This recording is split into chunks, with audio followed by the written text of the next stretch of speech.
What's up, brother? Bam, we're live. Thank you. You're on the DJ EFN? Are you on the East Coast? Yep, Miami. Okay, so you're 10 a.m. for you. 10 a.m. Where are you at? West Coast? Yeah, I'm in Santa Cruz, California. Super early for you. South, about 70 miles south of San Francisco. Nice. Cheers. I appreciate you doing this. Cheers, man. Drink some water here.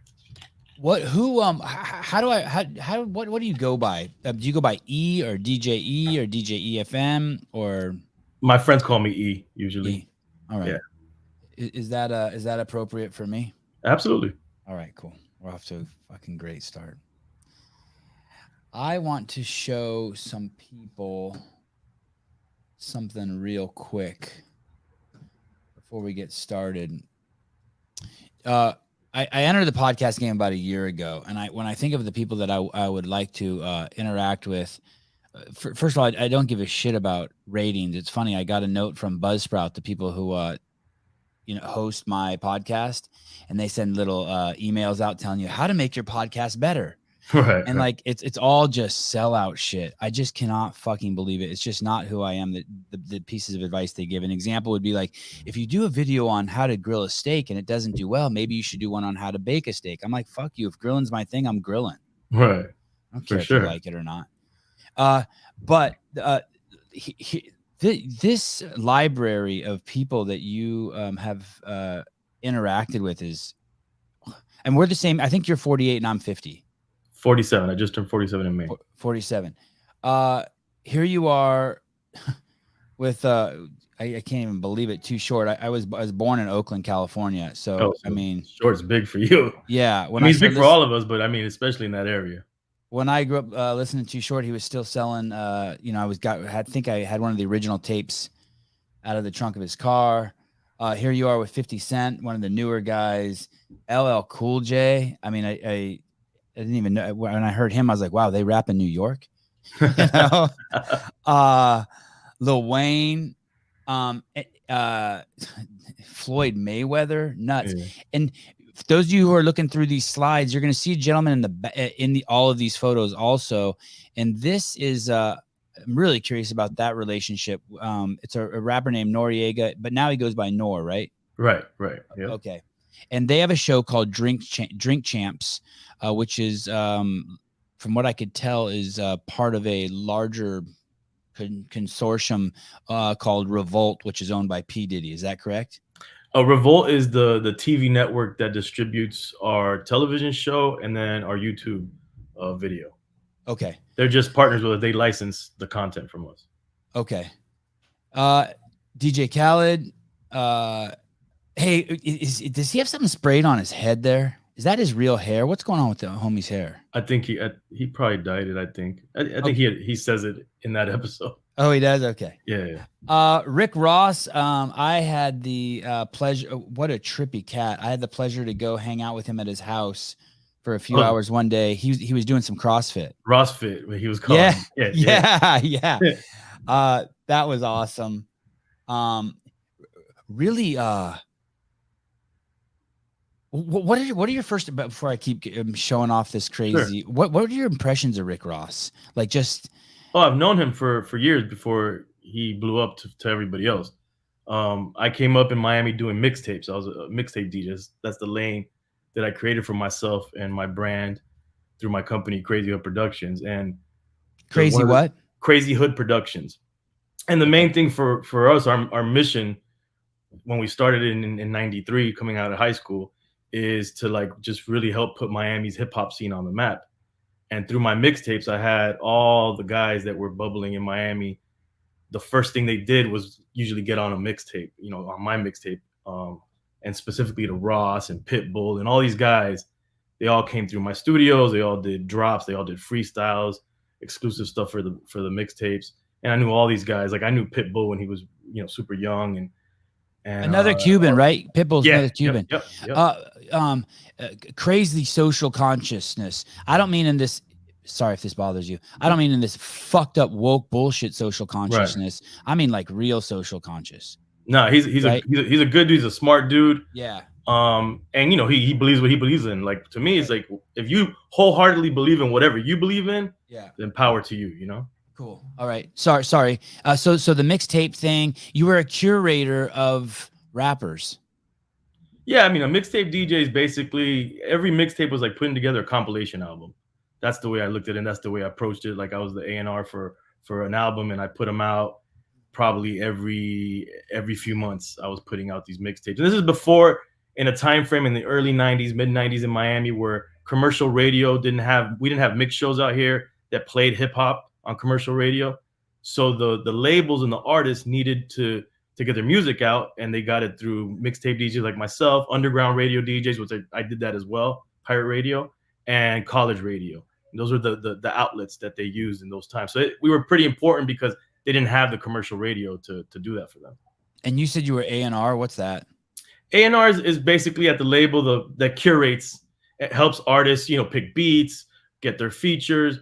They're the ones that put together projects. And so I was like my own A&R. I was like the artist that was compiling these compilations, which are mixtapes. What's it stand for? Artist and repertoire, if I'm not wrong. Okay. And when you would mix these tapes, would there be gaps in between the artists? Like you would curate them and be like, okay, this tape is gonna be Curtis Blow and Kool Moe Dee, and you would actually mix them together so it's one long 54-minute. Yeah. It was when I started, it was on cassette tapes, and it was turntables mostly with vinyl. I mean, I have my turntables right in front of me right now. I'm in my office, and I used to get I eventually got a 4-track. And I started with a cassette 4-track, like a real old school 4-track. And then, that way I could get creative and putting, overdubbing sounds and doing different things to make the tape. It wasn't about just putting songs together on a list. It was making the tape have my personality on it. And then I would have my crew. We had rappers in the crew. We would intro. We would do these elaborate intros with skits, and we had skits in between different songs, all kinds of things. Yeah, I remember when I forgot that albums used to have like skits before the song sometimes. Right. And imagine on mixtapes, we would go crazy because we would have all these songs from your favorite artists, but then we would put our own stuff in there. It was cool. So when you would do this, you were basically just a one-man team. What about legal issues? Did you have a lawyer? Did you have like all the paperwork? Were you guys officially like, hey, sign here, I'm about to put you on a mixtape? No. Not when we started. And I wasn't a one-man team. It was my crew out of high school that we all banded together to make this company and this brand called Crazy Hood. And it was like, at the time when we started, it was like 10 to 15 of us. And I remember I had a lawyer at one point, and a few years after I started. And when I told him that I was doing the mixtapes, he lost his shit. He was like, "Oh man, this is copyright infringement, all that stuff." But mixtapes is a part of hip hop culture. So it just flew under the radar, and for the most part, the labels, they sanctioned it. But once your mixtapes got to a certain level, or the artist that they were pushing already didn't need the mixtape, then you would get these cease and desist letters from the labels. It was a sham on their part. Like they totally betrayed us. So it was a game. We'll use you until we're bigger than you, and then we're done with you. Right. And so you'll hear about mixtape DJs like DJ Drama, or there was a big distributor out of Miami getting raided by the feds, like if they were Al Qaeda, and freezing their assets and all this crazy stuff that was going on. Luckily, I was just getting these letters, and sometimes I would just, I would wait to put out a mixtape when I would get one of those letters, and then I'd be like, all right, fuck it, I'm just gonna do another one. And when I hung out with Rick Ross, I was surprised by his personality. I didn't know what to expect, but he really seemed like an artist to me. Like he could have been any artist. He like if someone would have been like, hey, that dude's the greatest painter, or that dude's the greatest poet, or that dude's the greatest violinist, I would have been like, yeah. There was something like soft about him. Even though from room to room he carried the gun everywhere room we went in, he had a gun with the fucking extended clip in it. Even when he was working out, he kept it, within 10 feet of him. But there was, even when I shook his hands, they felt like supple, and the way his fingers moved and the way he moved, he was, he's intentional as an artist. He's very intentional. He's a great lyricist, which is one of the things that I always wanted from the artists in Miami. Cause we're in the South, and and we were known for Miami bass, like Two Life Crew and all them, which to me Yeah. at that time they were equal to like the Run DMC, just with different subject matter, you know. But as the South started growing, we started departing from lyrics and a certain sound. And to me, Ross, you know, he was a lyrical artist. Pitt had his own style of being lyrical, and I like that about Ross. And he was always very intentional. He knew what he was doing, and he comes from a rough place. Like the gun thing, he's from Carroll City. Carroll City is a rough spot, and so, but he's dope, man. He's really dope. I forgot about Miami bass. I can see the album now, and they had the bass test right in the beginning. We're going to run a bass test. Yeah, some And joints. Yeah. Yeah. That was there was the actual group, right? There was an actual album called the Miami Bass. It wasn't just I wouldn't doubt it. I don't know if there was a group called Miami Bass. That was more the style. There might have been. I don't doubt that there could have been. But Two Life Crew, Uncle Al, Poison Clan, like we had this whole genre. It became a parallel genre to hip hop at the time, because they in Miami they looked at hip hop as this New York phenomenon, kind of invading. Yeah. And so it kind of had these parallel universes. But Miami, you know, music, which was more of a dance, you dance to Miami bass when you dance with the girls. Like here, if you went to a party in the early 90s, mid 90s, it was the hip hop was you just stood there and kind of bobbed your head, or you had break dancers maybe come out and you watched them. And then when reggae and bass came on, that's when you danced with the ladies. Yeah. When I was a kid, I went to a school, maybe I don't know, 3,000 kids in my high school. And there was, I graduated in 1990 from high school. And from, I don't know, probably my sophomore, junior, senior year, I kept a cassette player in my locker. It was one of those ones that came with the TR-80, the Radio Shack computer. Right. Remember, instead of CDs putting into a computer, you put the cassette tape and you push it and it loads the, I don't know how the fuck that worked. Through sounds, it loaded the shit up on Radio Shack had all the cool gadgets. Right. I remember just going to Radio Shack and just looking around. They were kind of the ghetto gadgets though, too, right? Right. Well, I mean, for us, we didn't know. I mean, that's right. all we could afford and couldn't even afford. Right. So, but I took that cassette player that was supposed to be for the computer and I kept it in my locker. And I would just bring all my friends over to my locker, and I would always have like just the gnarliest rap, just like, you know, all the NWA, Two Life Crew, all that stuff. UTFO, I guess they weren't that hardcore. Gucci Crew, yeah, big. Sally, that girl. Yeah, that was a huge song out here. I had a little bit of Curtis Blow. I think he was in the 8th grade. I went to New York and I got a cassette tape of him. I don't even think you could find him on the West Coast that early. Anyway, my point being is it was all white kids. Right. It was all white kids. And when I hear about hip hop culture, it's always these black dudes talking about hip hop culture. Right. And I'm like thinking to myself, the biggest part of hip hop culture probably is the part that no one ever talks about. The multicultural side of it. Or the fucking 100 million white kids that grew up in it in their fucking in their high schools that that's the only fucking black culture they were exposed to, or the most predominant piece of black culture they were exposed to. They didn't know that there's not a single black person in there, but they embodied it. They lived by it. They, you know, girls who were getting straight A's fucking knew. I bet you more white girls getting straight A's know the lyrics to fucking the Two Life Crew album than any other fucking, if you want to categorize it, demographic. Right, you know what I mean? Right. And it's kind of it's fascinating to me, like and especially as I went through all of your, you know, as I went through your Instagram and I started looking at all the drink champ stuff, and it's just this massive portfolio of the artist. But it's just fascinating to me that it's never talked about who embodied that culture and what the effect of it had on them. And when someone like Kendrick Lamar brought that girl up on stage and had her sing the fucking song, and it had the word nigga in it, and then she said it out loud, and then he fucking called her out on it. That's what I hear. I didn't ever see the video. Right. I'm fucking blown away. In what way are you blown away? I'm blown away that there's a that it's so divisive still. That and maybe we still have time. There's an artist called I had him on here. Do you remember his name, Caleb? The rapper on. He has a song called "Let the White Kids Say Nigga." Have you heard that song? You talking to me? Yeah. Sorry. No, I haven't heard that song. But what I will say to that is that so I grew up in Miami and we were saying the N-word. I seen white guys on your show say it. I watched your piece where you guys went to Cuba. Crazy. I don't know if he's a white guy, but he's not a black guy. Oh, he's Latino. Yeah, he's Latino. But so that's what I'm trying to say is like we grew up saying that it was in our vernacular was what we said.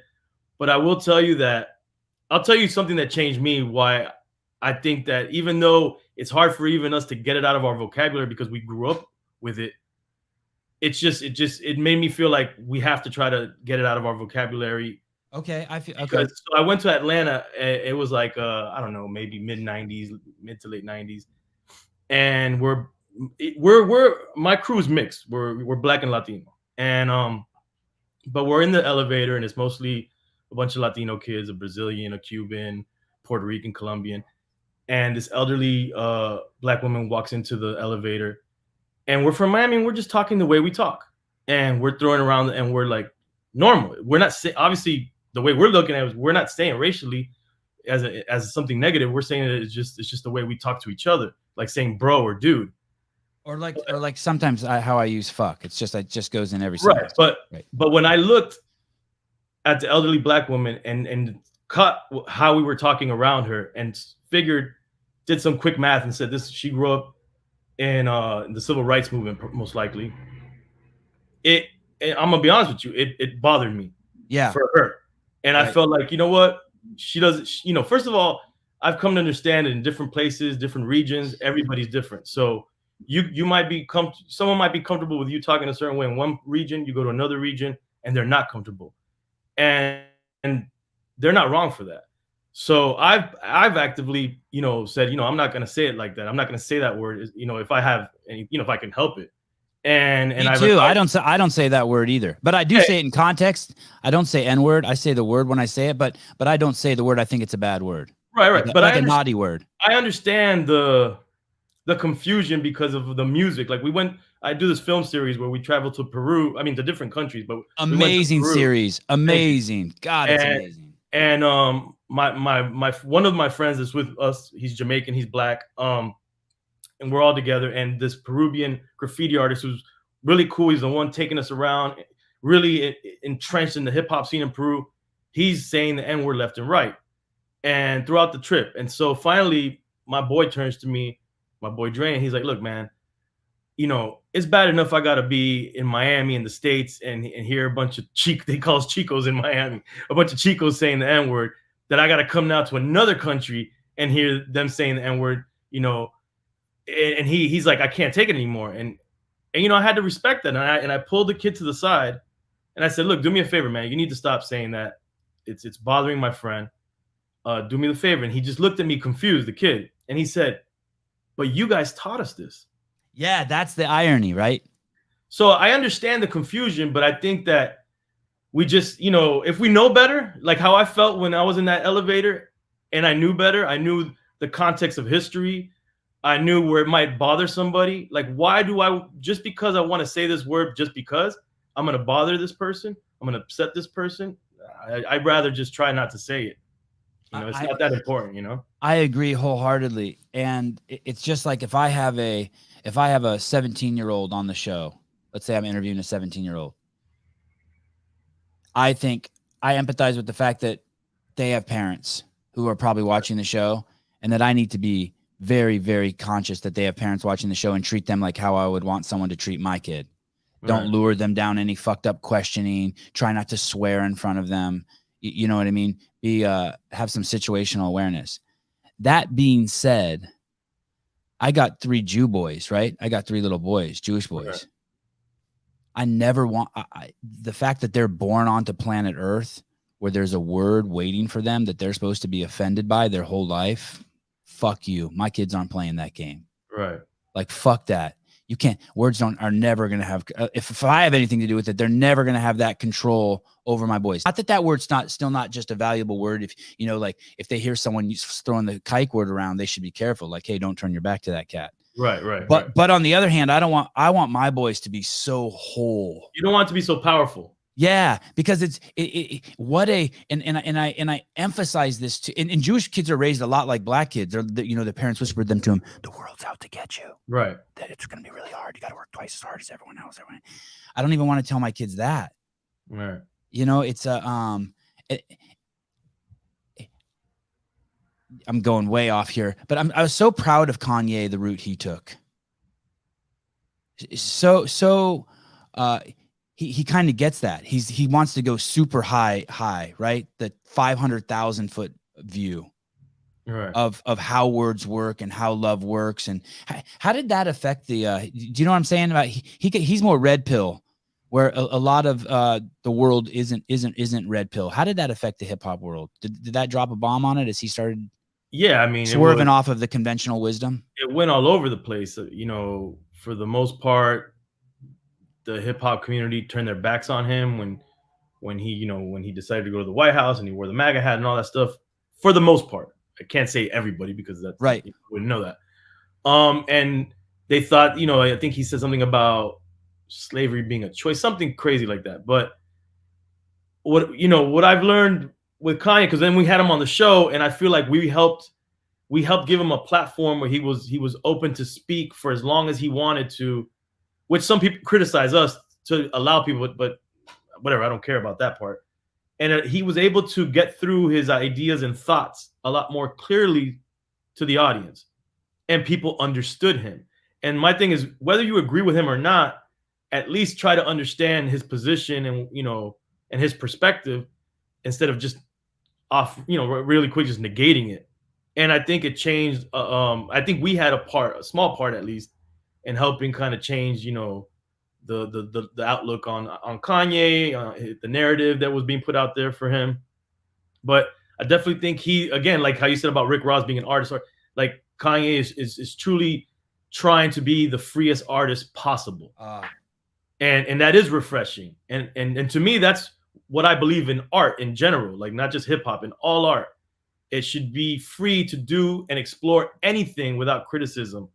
But we're humans and we suck. So everything we do is going to be criticized. But if you're a true artist, you have to expect that. You have to be ready for that. Don't get into art because you think you're going to please everybody and make $1, because that's probably the last thing that'll happen. Pleasing people and making $1 if you're going into art, the percentage of people that make it. But yeah, he's freeing himself. I'm not saying, I don't know that he's truly freed himself, the way he wants to, but that's his goal, and he's practicing that. He's actively practicing that. Yeah. That's the theme of this show, getting free. Right. Do you remember being a kid and an artist and those I'm projecting onto you, but up until your 20s, maybe your mid 20s or something, you build a cage for yourself. An identity. I'm this person. I like this kind of music. I like these kind of girls. And then at some point, you're trapped, and you don't even realize you built a cage for yourself, and you break out of it. Did you ever have one of those moments as an artist? Yeah, I mean, absolutely. When I was maybe preteen and a teen, I was into punk rock, into thrash, into metal. I was a skater, a wannabe surfer. I was into this, and my mom, she's kind of, into the arts. And so she kind of instilled this whole like freedom of art type of vibe. And then I discovered N.w.a. and Public Enemy and Two Live Crew and Run DMC. And that changed my whole world perspective, because I felt like that was the music of my generation. But I didn't want to neglect work. Like, my whole thing is, everything that you've experienced, everything that you were into should be a part of who you are. And just because you get into one genre of music or one thing, you shouldn't like, that's it, negate or shed that other part of you. Because like for me, I was a skater. I wasn't the best skater, but I was a skater nonetheless. Like, I lived that life. I feel like I'm always going to be a skater in my heart. That attitude. I loved punk rock. I loved thrash. I loved all that stuff because I needed that energy, and I found it in N.w.a. and Public Enemy, and it kind of I related more to it. But I feel like it's all punk, because if you hear a lot of the early stories of hip hop, they were kind of like side by side with the punk scene. They were both counterculture musics, and so it made sense to me when I found that out later. So yeah, but to what you said, when you get into your 20s and your early 30s, and you're kind of like now as an adult trying to fit in and make a living and all this stuff, you do box yourself in. And then when you get kind of, I feel like for men, it takes us a lot longer to really truly mature and kind of find ourselves. Then you could shed all that and be like, no, this is who I am. I'm all of these things. I'm all these things that maybe you don't accept or not cool with. Did something happen? Did you have a rock bottom? Did you do ayahuasca? You did. No, I didn't have. I wanted to do ayahuasca. So bad. When I went to Peru, but I wanted to do peyote from watching the movie Young Guns. Oh my goodness, my favorite movie of all time. That and Top Gun were on repeat in my house as a kid. I wanted to be in the spirit world, as they were saying. Oh my goodness! But I wanted to. And did you like the Doors movie too with Val Kilmer? I watched it. I can't remember, but I know I watched it. I'm pretty sure I liked it. But I left, I was a kid when Young Guns came out, but later on I said, if I'm going to do something like that, I want to do it in that environment, like the desert. I want a Native American, chief or somebody, somebody to like guide me through that stuff. And then later on, when I learned about ayahuasca, and I had friends that went to the Amazon and did it with a shaman in an Indian village in the Amazon, I was like, I want to do it that way. But when I went to Peru to film the movie, I was almost down to do it, but then I was like, this is not the right environment. Like, what we're doing here, I don't think that this is the time to do it. But I did want to do it, but I never did it, and I would like to do it still. I'm afraid of it. I'm afraid of what it's gonna reveal to me, to be honest with you. But the rock bottom I had, besides anything like that, was the 2008 crash, the recession, which threw me all the way to the ground financially. And I was being told, by everybody that loved me, like, all right, this pursuit of anything within the music realm, it's over for you. It's time to come to grips with it. It's time to, grow up. Your parents want you to be, your parents always are like, come on, you're going to, and the thing is that when I started this journey with my boys, we're from this area in Miami called Kendall, and in Miami in general wasn't a big place in hip hop. And so people were like, this is a ridiculous dream of yours. Like, you don't have any connections to the scene, to the industry at large. What are you guys doing? And so, I mean, we made it through. I opened up a hip hop clothing store with a partner. Is n.o.r.e. from you? Is n.o.r.e. from Kendall? No, n.o.r.e. He's from Queens. He's from Left Rat Queens. Okay. We'll get to him. Sorry. Okay. Yeah. So, I started a marketing company. I was managing. I started doing as much as I could and building these different branches in this tree to try to fund the dream, to keep it moving, keep it going. And then I had an office after we closed down our store because we were getting raided by the cops because they thought we were drug dealers, which is another story. But were you? No, we weren't. Okay. The one thing I was trying to do is create a safe haven for parents to bring their kids to really be able to just have hip hop culture, have access to it, because at the time, the stores that were available were all head shops, where you find bong, weed, paraphernalia. And I don't smoke. I used to love going into those. Yes. Well, I mean, for me, it was like this, I just felt like that wasn't fair for the hip hop kid who just wanted hip hop. Right. So anyways, we got raided, the cops. And you didn't smoke weed. I mean, I tried it in my early 20s. I sold it a little, and it just didn't work for me. It wasn't something, like, I have nothing against it. All my friends are weed heads, but it's just not for me. Yeah, not for me either. But anyways, the recession is kind of what reset everything for me. And I had a make it or break it moment. And I had to decide, like, am I just going to, give it all up? Is this all a fake dream? Like, is it just, it's not real? Is it, I had to really account for everything I had done. And my whole thing was I invested my time, my life into this. And I don't care who's telling me what. I'm gonna batten down the hatches, and that's when I came up with the idea to do the film in Cuba, the first film, and that's when we started dealing with the podcast stuff too. Do you hear that, people? While he's knocked down, instead of licking his wounds, he dreams bigger. Oh, okay, fuck, my shit's unraveling. I'm gonna start making a movie. Yeah. fucking And crazy. never made a movie. We were amateur filmmakers for sure. Did you know this young lady at the time? At that specific time, no, but shortly after that. Karina Shout out Rain. to my girl Karina who connected us. And at this point, in 2008, did you have kids? No kids. I was holding out, man, because I knew that this lifestyle I was living was not to be a parent, and I wanted kids. I just knew it wasn't the right time for it, which I know now is never the right time. Right. So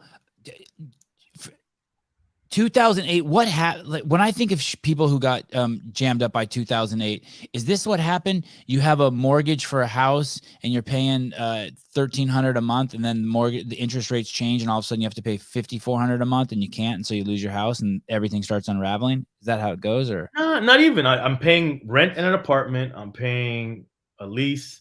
I'm paying rent at an office, a studio, and then also the way that I operated my business. Oh, I wasn't paying taxes, so I got hit by the IRS at the same time. You know, I came with that old young punk mentality, like fuck the man. I'm not gonna like what.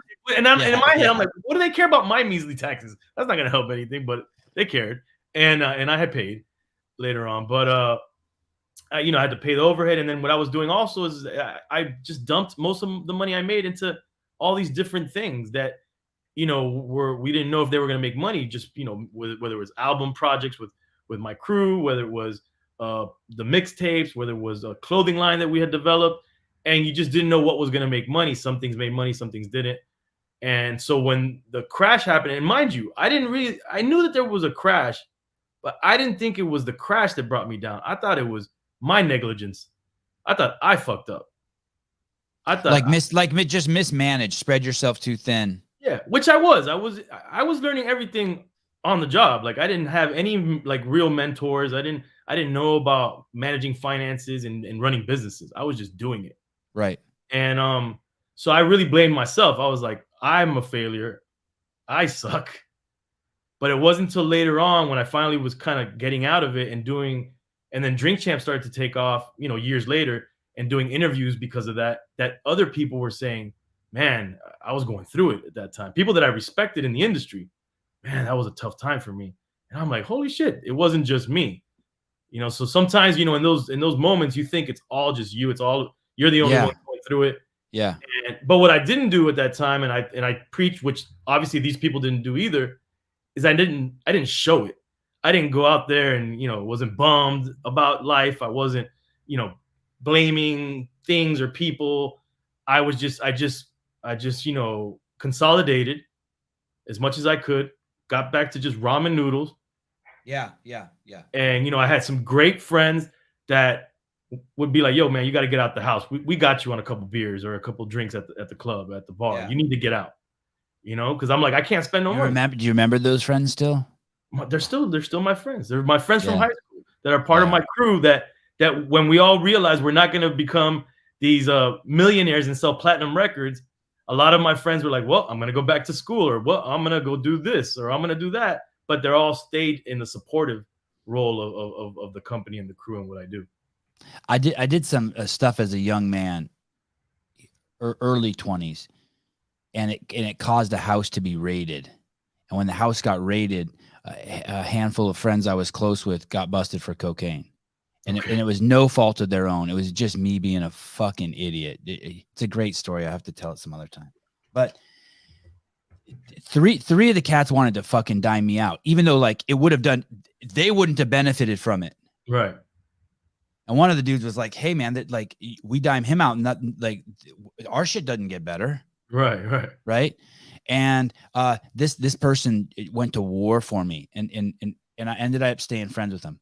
Flash forward to like maybe 15 years ago. About 15 years ago. And through just staying close with this person, I was able to get them a job where they made $1.5 million. Oh, wow.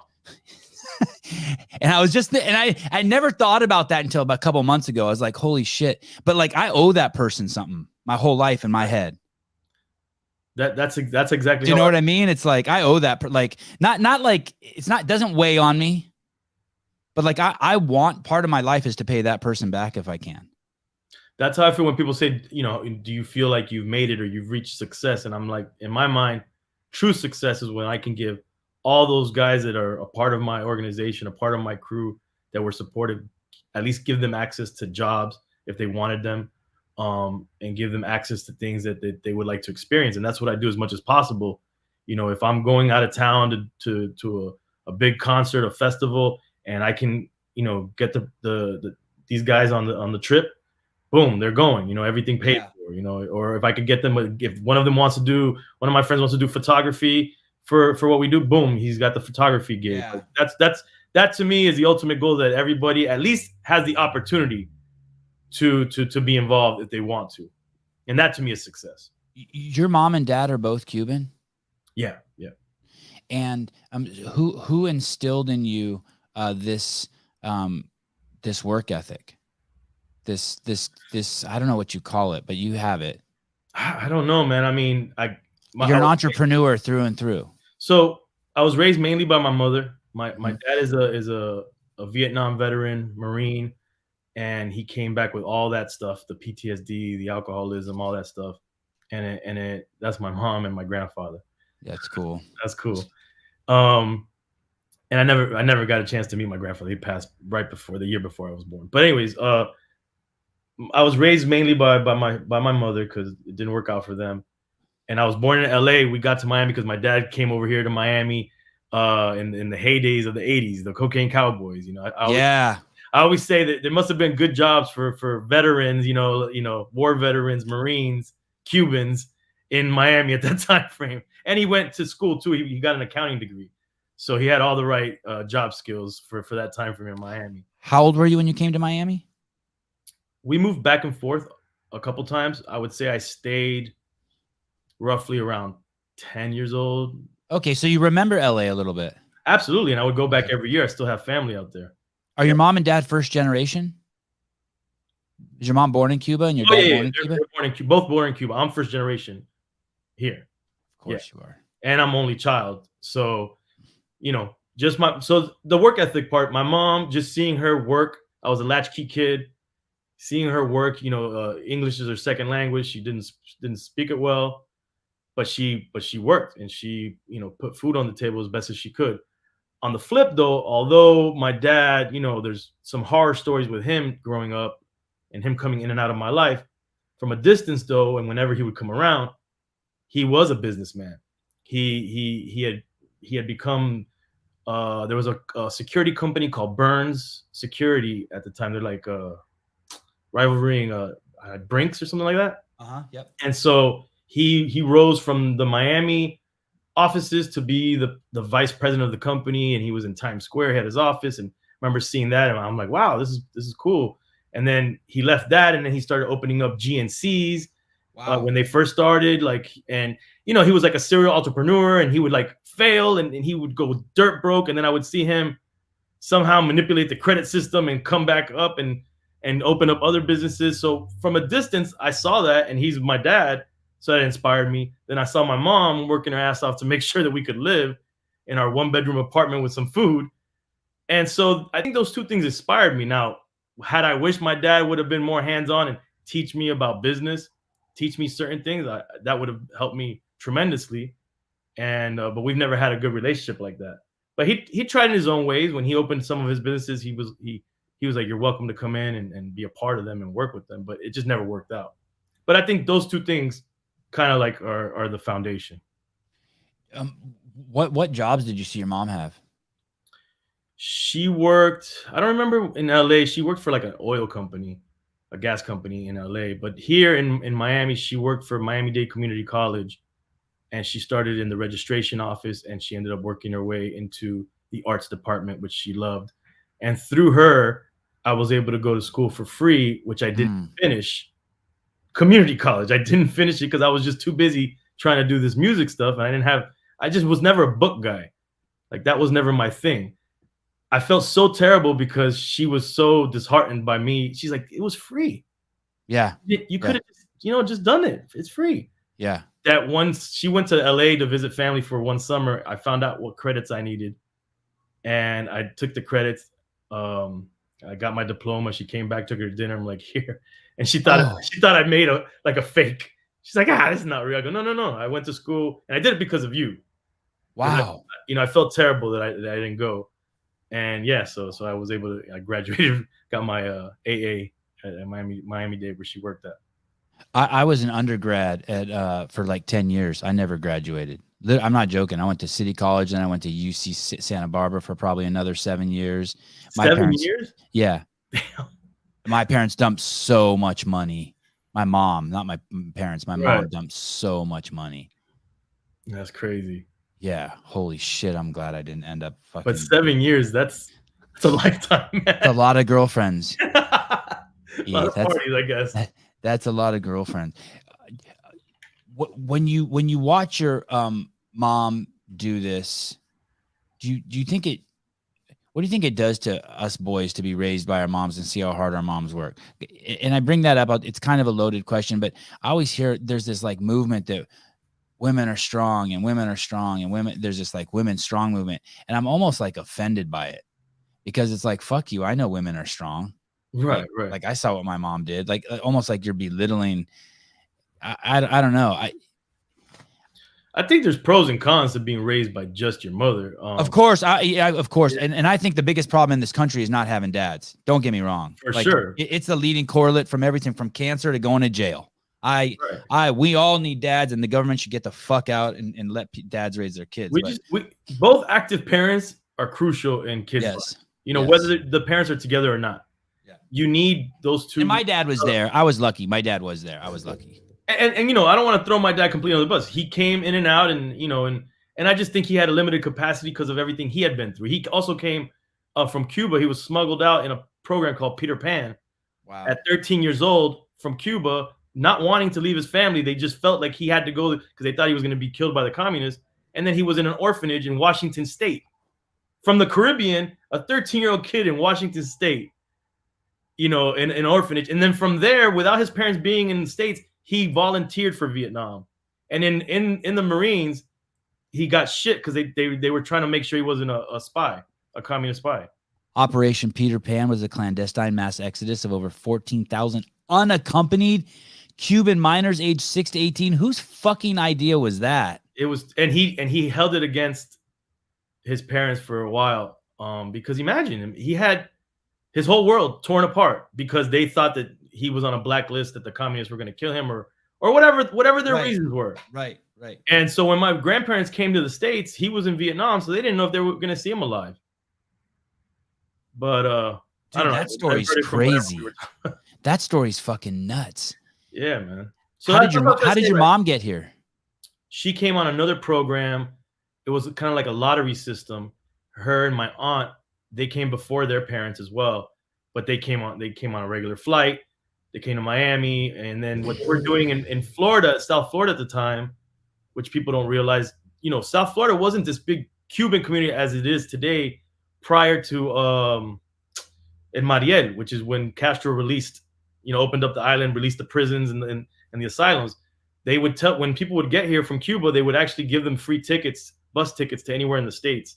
Like, if you got family, go, because they were trying to just not have so many people just here, like release the pressure. And so my mom ended up in California, and my dad ended up in California also because he was based in San Diego. And so through the military, right. Through Marines. Was yeah. No. And what the Cuban community was doing at the time is they created these networks and these social clubs, and we were part of one in Los Angeles, and they allowed Cubans to meet each other, and that's how they met. And got married and had you. Did they get married? They got married. They were married a couple years before I was born, and they lived in Anaheim Hills. And then I was born, and then shit started going south, and me and my mom ended up moving to Southgate, where my family lived at the time in California. And then my dad moved to Miami. And so they tried to work it out a couple times. That's why it's like a little blurry for me, because we would move in here, and then my dad would have like these crazy PTSD episodes, guns drawn, screaming, speaking Vietnamese, like wild shit. And then me and mom would like leave in the middle of the night and jump on a plane and go back to California. Oh shit! It was like a movie. It was pretty wild. But like what I was trying to say with all this is I kind of don't want to throw him under the bus, because when I realized everything this guy had gone through, Yeah. like like yeah, I'm disappointed in our relationship, but I understand it. I get Right. it. Right. It's weird how that happens when you become an adult, right? There's things I can think of so many things that I thought that my parents did was dumb when I was a kid. Now I'm like, who the fuck am I to judge that? Right. Like I can't imagine going through half the shit he went through. And that was How also about his parents having to give him away? oh man, and my grandparents were amazing. They lived in Inglewood. They were there during the riots. I was talking to them on the phone during the LA riots. But um, going back to the films, that was the whole premise of me going to Vietnam because my dad and me being apart. What I guess what I filled that void with was I was into all these war movies, all these Vietnam War movies. In my mind, I was in Vietnam in a past life as a kid. And so, G.I. Joe and the A-Team, but then it was like Full Metal Jacket and Platoon and Deer Hunter Yeah. and those movies. Like I obsessed over these movies. And my dad he gave me all his stuff from the military. He's like, he didn't want any of it. So I would look at the bottom of the boots, and if there was dirt, I was like, ooh, this dirt was in Vietnam. So I say that I went to Vietnam. I was like, I never in a million years thought I would be in Vietnam, but then I traveled to Khe Sanh where he was based and where he fought these crazy battles that the Marines fought at Khe Sanh, high in the mountains, deep in the jungle, and I got to go there to the base and like be there, and it was surreal. When did you do that? Vietnam, I think I went in 2015 or 16. Who'd you go with? The same crew. We Yeah. filmed our movie there. And again, and going back to hip hop, like all this stuff is happening because of hip hop. Because this journey is also because these are hip hop films that I'm making, and so we connected with the hip hop scene out there, which is amazing. But that was a goal. Like this is my coming home as well. Cuba, we call it coming home because we're like following kind of like a family kind of route, but also we say wherever we find hip hop, we find home. And so Cuba, was following my roots, and then Vietnam was a part of my roots as well because I feel that Vietnam had a big impact, that war, on my family dynamic. Those are some hardcore movies you just mentioned. I mean, obviously Full Metal Jacket and Platoon are hardcore, but the fact that you mentioned Deer Hunter. Yeah, man. I was a little kid when that came out. Oh, I know. Yeah, right? Now that's nothing in a movie, I bet. Probably not. But I mean, it was pretty intense in that movie. Crazy. How did you get to see that? That was an R-rated movie. Did you sneak that like on VHS, or how did you see that? That was the crazy shit about my mom. Like she was like, that's her freedom of art. She felt like, she had her ways of, trying to like shelter me, but she really believed in me just seeing whatever and watching whatever. Like she's the one that bought me the NWA tape. Yeah. Because I couldn't get it because of the parental advisory. She bought me Two Live Crew. Now, when she heard it, she's like, what the fuck did I buy you? Yeah. Yeah. But she really was this free, artsy person that for the most part was like, she felt like if she loved me and she instilled the right things in me, like there's nothing exterior that should influence me. And I actually believe that. For those of you who don't, Deer Hunter, that's interesting, Caleb, that you brought that up. 1978. I had uncles. My dad had 4 brothers, and they let me, you know what I mean? That's how I smoked my first cigarette. That's how I saw the first time I saw like boobs on a screen. I think they took me to Saturday Night Fever with John Travolta. Do you remember that movie? Yeah, absolutely. But see, I'm born in 75, so obviously I saw this movie way later, but to me it was a brand new movie when I saw it, because that was that era too, Yeah. I don't know how it is anymore, but like it was real. Like kids didn't see R-rated movies when we were kids. Like that was naughty shit. Now my mom took me to see Eddie Murphy Delirious and Raw. Oh. She went with me, which was awkward at the time. Do you know KFRC 610 AM in the Bay Area from back in the 70s and 80s? No. They had Dr. Don Rose. He was the DJ, but anyway, he gave away free tickets, and I was a little kid, and I won tickets to Rodney Dangerfield at Shoreline Amphitheater, and my mom took me. Definitely remember Rodney Dangerfield for sure. Oh my goodness, I was just blown away. I thought he was a god. I want to keep. Sorry, 49 minutes into the show, I was supposed to get through the pictures in the first 3 minutes. We're all. Caleb, I'm going to pull these up just so I can control them. And then you're doing an amazing job. But if I do this, let's see if I do this. To where were we? To DJ Khaled. Okay, Rick Ross. Busta Rhymes. Busta's cool as hell, man. He's very supportive of my films early on. He actually warned me and said, "You're not going to be able to keep doing these films the way you're doing them." Oh, and why was that? He felt that the popularity of Drink Champs was going to put me in danger, and Oh, because we were going to some dicey places in the films, and he just was like, you got to be careful. He warned me early, like a couple years back already. So, but he really really supported it and showed a lot of love to the films. I was in New York as a kid, and this was like fuck, man, just like when the internet, maybe I wasn't a kid, maybe I was in my early 20s, but the internet was just like becoming something. And I was downtown New York, and a car pulled up, and it was like it was some sort of Mercedes, and on the hood there was this, those satellite dishes that are on the top of RVs. On the roof of the car was one of those. And then out came Busta Rhymes, and I looked at the license plate, and it was his car. Yeah, Busta's it was probably for like one of those giant car phones. He's a legend, man. He truly commands a room when he walks in. Kanye. Dope. Yeah, Kanye was great. That episode was really a pleasure to do. Was that familial with him? Like when he leaves there, do you feel connected? Yeah, I would say so. I mean, n.o.r.e has a different, like n.o.r.e and I have different connections to a lot of the guests. n.o.r.e, was for most of the guests, a lot of them, he was an active artist at the time that they were, so they were peers in that sense. I was an active DJ behind the scenes and more locally in Miami, but I was working a lot of the records because I had a marketing company as well that worked for a lot of these labels. So I worked with Kanye. He wouldn't remember that. I reminded him of that, but he wouldn't remember that because he did it in every city. But I had a different connection. But yeah, after we do an episode like that, where someone releases so much of their energy and and does so much, we're definitely connected.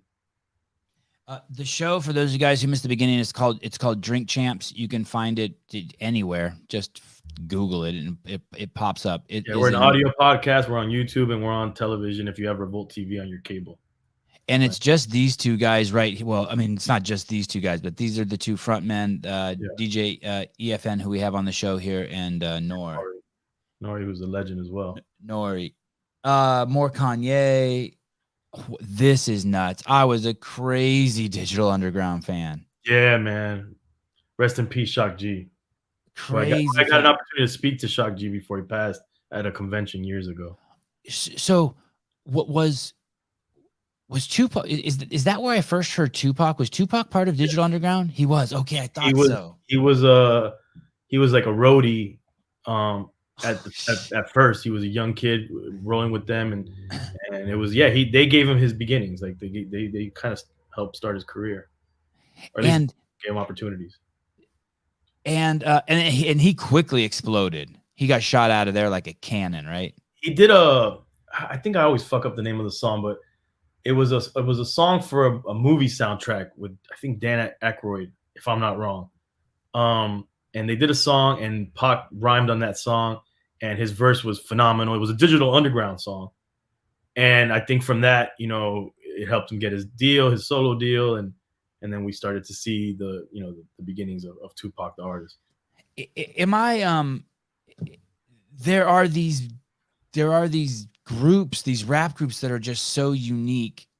They kind of, at least in my opinion, they transcend the genre. What happened? And Digital Underground was one of them. Like, I don't know, was that rap? I don't know what that was that they were doing. They were definitely hip hop. They were creative. Shock G was a musical genius. He could play all kinds of instruments, and he always wanted to explore different sounds and be very creative. What happened to them? They just kind of they had a couple albums, and then they just kind of disappeared, right? Yeah, I mean, he talks about it a lot in the episode, but Shock, I think, he was like one of those artists that wanted to be free. Yeah. And he just, I think I don't know if he got bored with it or he wanted to do different things. He just didn't want to be tied down to one thing. And so I think that's part of what happened. And he kind of gave his blessing for this other artist, a younger artist, to actually help the guys go on tour and play play Humpty, so they call him Young Hump. But he gave the blessing. Oh, so that's wow. So that's not him. Well, no, now if you see it like in the past few years, back then, yes, that was him. But Young Hump is not him. No, Young Hump is out now. Like they'll tour now with Young Hump. Oh shit, that's so crazy. I thought that was Humpty Hump. No. That was Shock G playing that, and then sometimes he would have his brother just to really confuse people. But that was him. Is that where Eminem got all the alter egos? I mean, or has that been in the rap game forever? Yeah, that's been a thing in hip hop, I think. It's definitely Shock G was one of the first to really commit to it.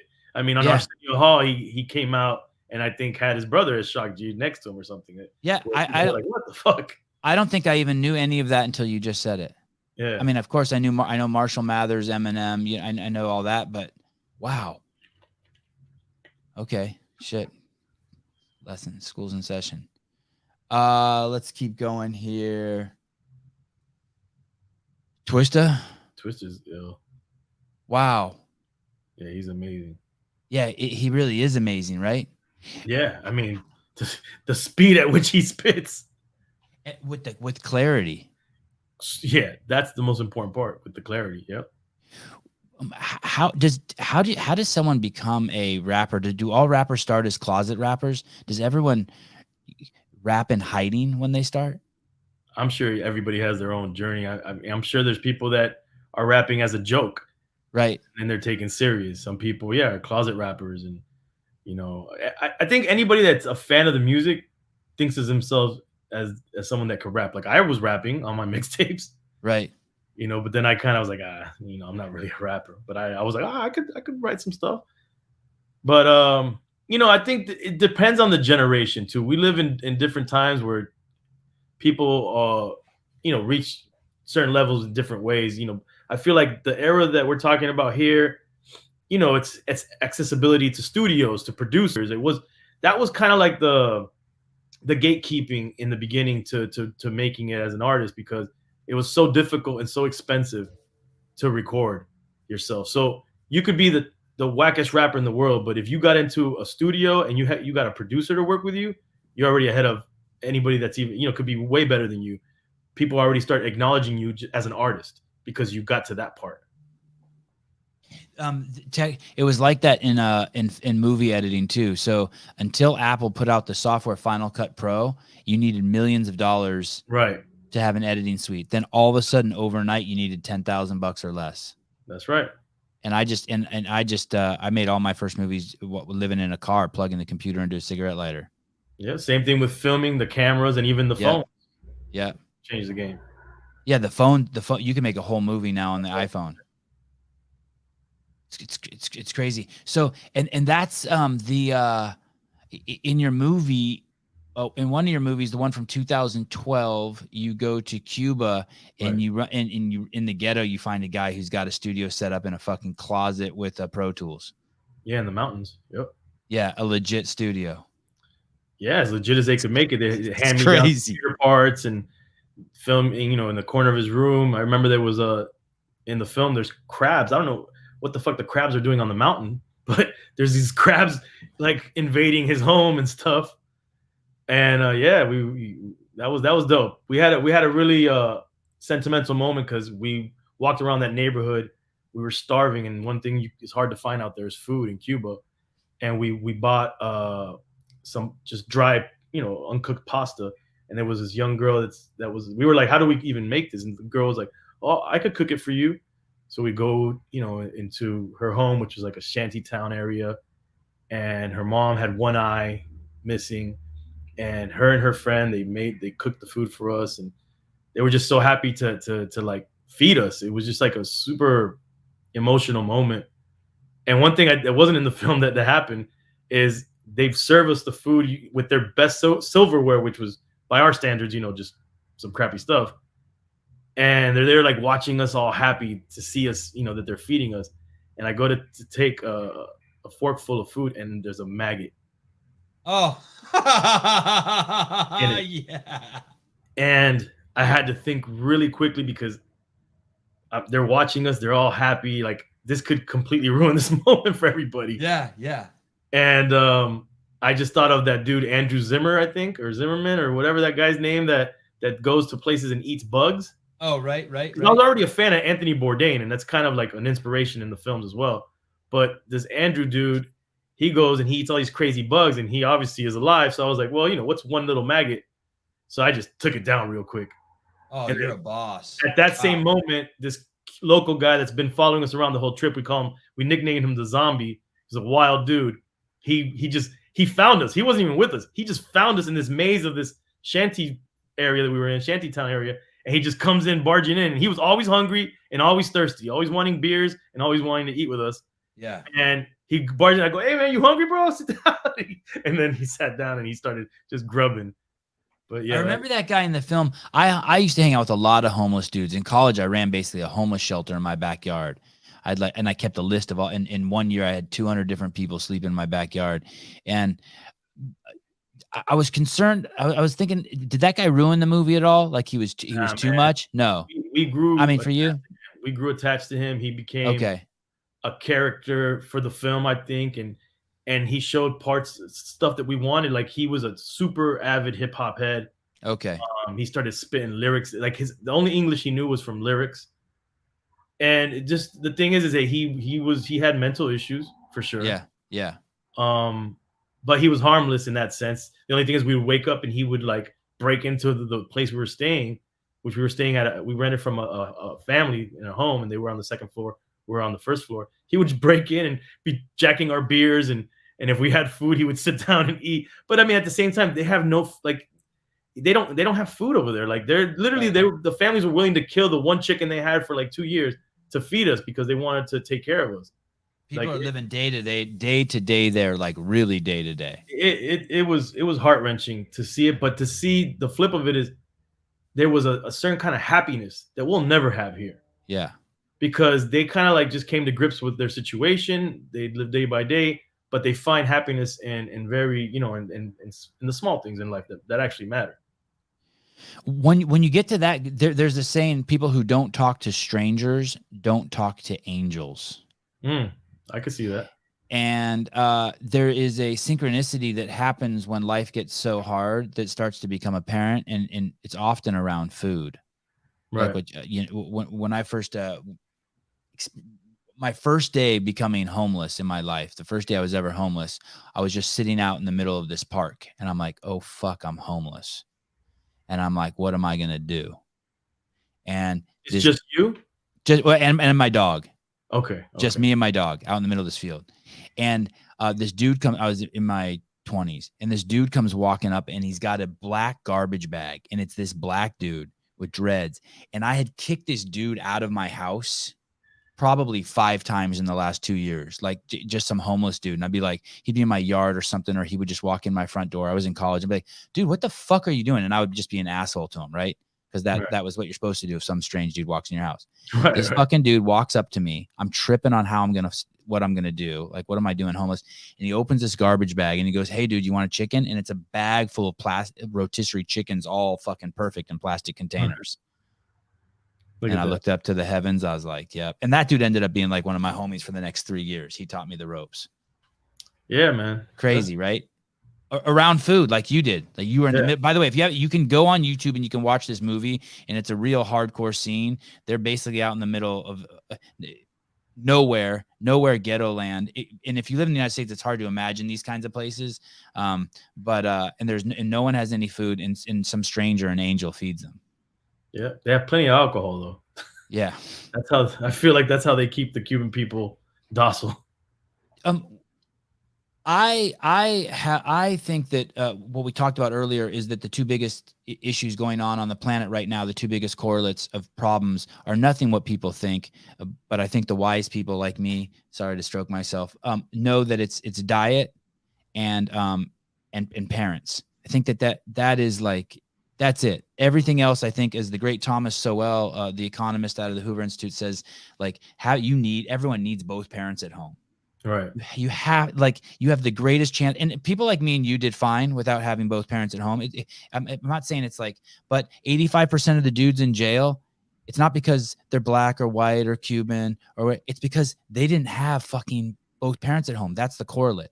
And what's Right. weird is you can look at that for cancer, obesity, all those things. The strongest correlate, it's not food droughts, it's not how rich or poor you are, it's fucking having both parents at home. Right. And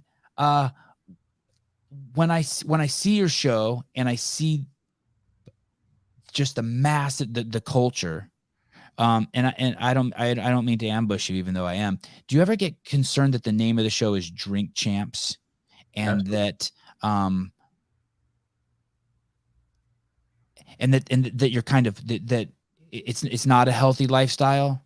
Yeah. Kind of like I'm so bummed at The Rock and LeBron pushing Sprite, or The Rock pushing energy during this pandemic. He launches an ice cream, a fucking hard alcohol, and a fucking energy drink, and it's like, dude, black people and Samoans, that's the last thing they fucking need: ice Right. cream, alcohol. Do you ever think about that?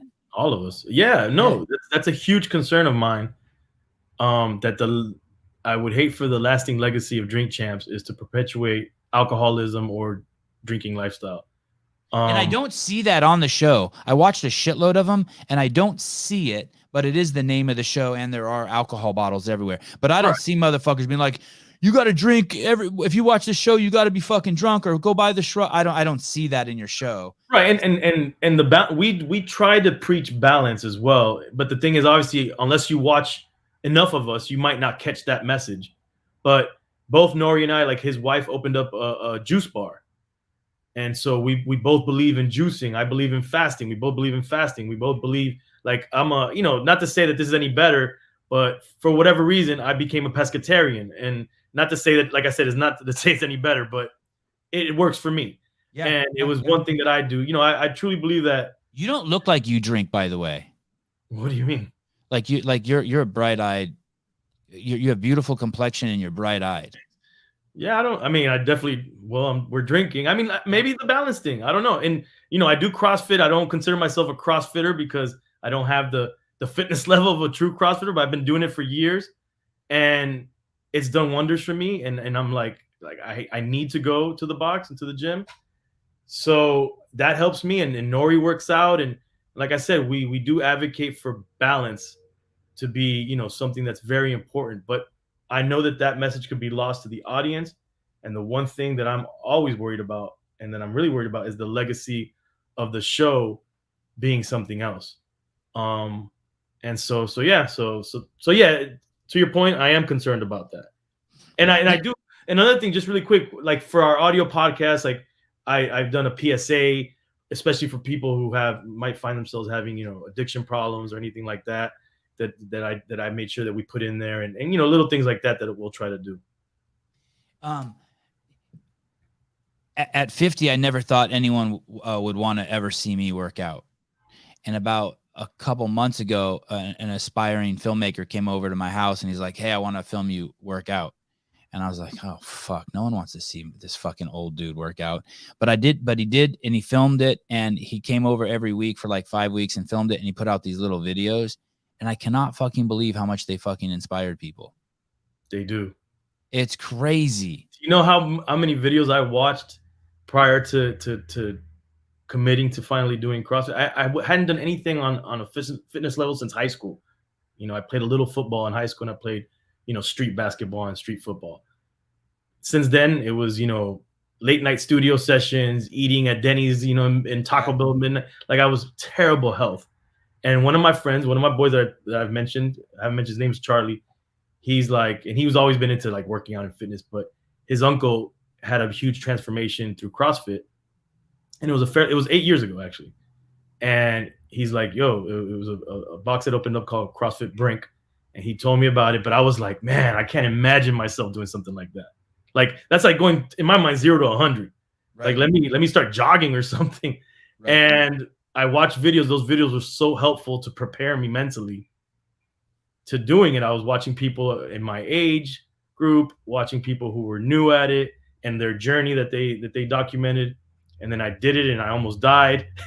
You know, those first 2 months I couldn't move, but I just kept going. I kept going, and that it's kind of like I tell people that what keeps me committed is never wanting to feel sore like that ever again in life. That's why I keep going back, because if you take off a week or two and you go back, and you know after that first or second wall, you can't move again. So, but yeah, man, it was those videos were helpful. So kudos to you for making those. Did you meet Karina there? No, actually, when I told her that I was doing CrossFit and about CrossFit, she was not a believer. But then she got into it because of me, and she's way more into it than I am. She's really good at it, actually. Yeah, she got pretty hardcore. She's super hardcore. I mean, the thing is, I started doing CrossFit before Drink Champs. Drink Champs kind of changed, and before kids. Both of those things changed things for me. I'm pretty hardcore when it comes to like if I'm gonna adhere to a diet, I need to like nothing could be in the home.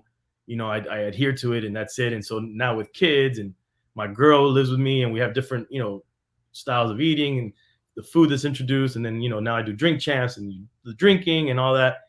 Whatever the excuses are, that it's changed. Kind of like how my fitness level, but there's still so many benefits that I get out of doing CrossFit for sure.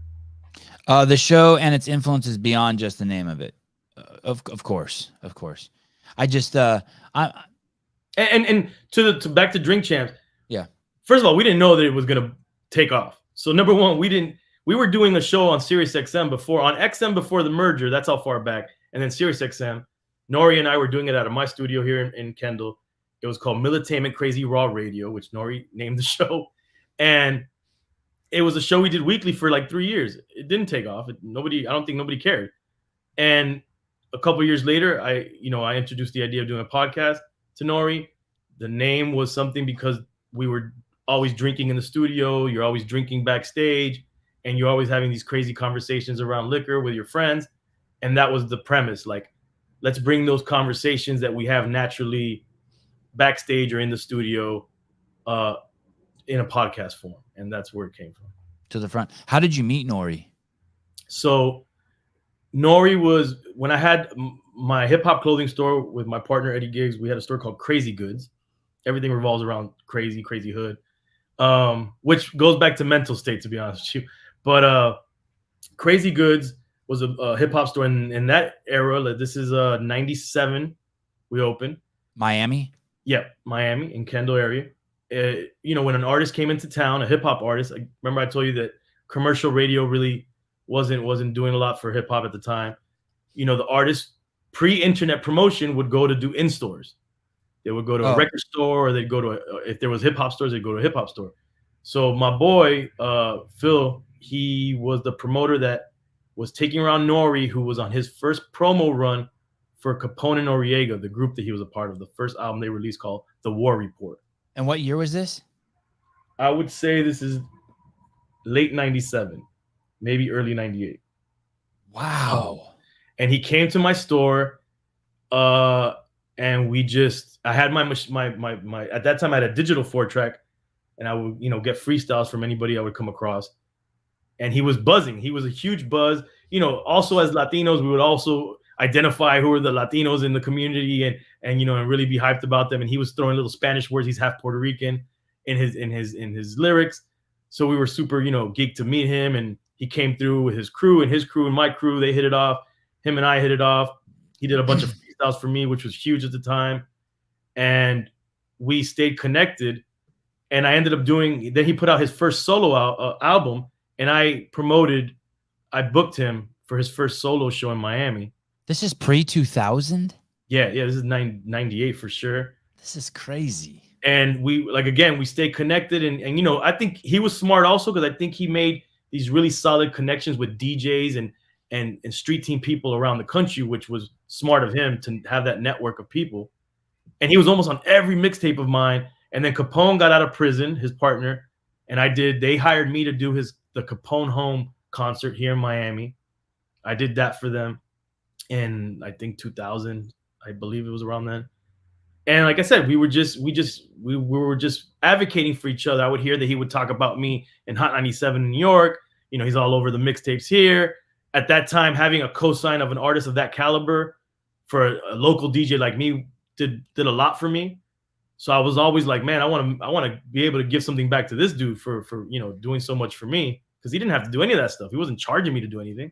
Right. And so, long story short, because it's a long story, he ends up moving to Miami at a point. He did like a reggaeton album. He felt like the industry, the English hip hop industry kind of turned their backs on him because he was like really new with that sound. And he ended up moving to Miami. He ended up moving to Kendall. He ended up working out of my studio. And that's where I was like, look, you can do whatever you want in my studio. I introduced him to my producers, engineers. We did the radio show. How do you know it's real? There's so many people that are just, I don't know, just jive turkeys, just fucking. How do you know the connection's real with him? For me, it goes back to like a balance of what how you're helping each other. Artists very easily will take advantage of fans and people who look up to them, and it'd be one way. But I always wanted to make sure that people respected myself, my crew, my company, and what we brought to the table. So, I would just be like, if he asked me for a favor, do something, cool, I need you to do this for me. But he would do it, he would sometimes hit me up, yo, I got this for you. And then I would in kind return the favor, with something. I used it. A jive turkey is someone who's unreliable, makes exaggerations or empty promises. Yeah, they're like, when I grew up, the years I spent in Berkeley and Oakland, there's just a ton of fucking hustlers on the street. Yeah, it's about, my main thing is consistency with people. Like, you be consistent, and if people lack consistency with you and how they act and treat you, then you know that's bullshit. That's a bullshit friendship. Were you ever accused of being naive, or too nice to people, Well, in the earlier years, I was way more aggressive in my approach to everything I did. Okay. I had a crew of dudes with me, 10, 15 of us. And we, some people might not respect us, whether it was the part of town you're from, whether it was that we were mostly Latino. There was different reasons why we would have to be a little bit more aggressive and assertive. But I felt like there was a point where I kind of got humbled, where I felt that aggression it wasn't needed. It wasn't needed. And so I kind of toned that down, and it's like I said, I don't think I'm too nice. I think I expect it to be equal, the exchange between people. If I don't have a problem doing more, but if I see that it's just completely lopsided in one way, then I'll disengage. This posturing that maybe you used to do to get respect, as opposed to just like you speak for yourself. Did you consciously tone it down, or just you got older and it toned down? No, consciously. You did. Consciously. I decided, what do I want to do? I want to get into beefs. I want to get into shootouts. I want to go to jail. What is the fuck do I really want out of all this? I'm saying? I would get mad because I felt like I would mentor younger people, and they would come up and kind of blow up a little bit beyond me, and then like completely act like I didn't help them. And I would get it would just get me really angry and pissed. And there was things were happening where like younger crews were coming up locally, and they were attacking us because that was the way you got on in hip hop. And so we would have like these rumbles and fights, and guns would be around. And I just like, okay, where's this going? It's going nowhere good. Yeah. We have a respect already. We already made a name for ourselves locally. What am I here for? I'm not here for any of my friends to go to prison, which unfortunately one or two did. And I'm not here for anybody to get, hurt. So let's tone this the fuck down. Let's keep it business. Let's do business. That's the drug dealing culture too, right? Like you're just slinging some weed to smoke your own. Then you start dealing like eighths and ounces, and then next thing you know, you're like, fuck it, I'll drive to Mexico to get a pound. And then someone's like, hey, bring some coke over the border for me. And next thing you know, there's dudes with guns, and you're like, right. What the fuck? I'm just trying to what the fuck happened? And you're like, I tap, I'm out. It's kind of funny how it's like that in the music world a little bit too. How hard do you want to be? It's the pursuit, but it's the pursuit of money. Right. I ultimately identified what the problem was. Like I would divert from what I was into. I was into hip hop culture. I was into creating art, but then I would divert from that to make money because money was more important. And that's kind of where I came up with this idea where like, fuck this, because you'll burn people for money. You'll lie to people for money. You'll do whatever the fuck you need to do for money. And that's what I identified as that's a problem. That is a problem. And I don't want those kind of people around me. So if I don't want those kind of people around me, I can't like exemplify that. I can't be that.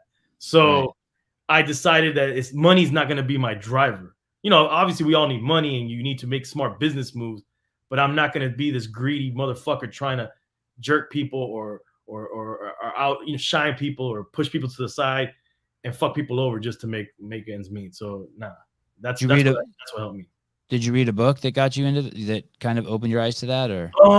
I read several. That's another thing my mom was always doing to me. She was always pushing these self-help books down my throat, these audio books, whether it be Tony Robbins when I was young or all kinds of shit. She was always throwing my way.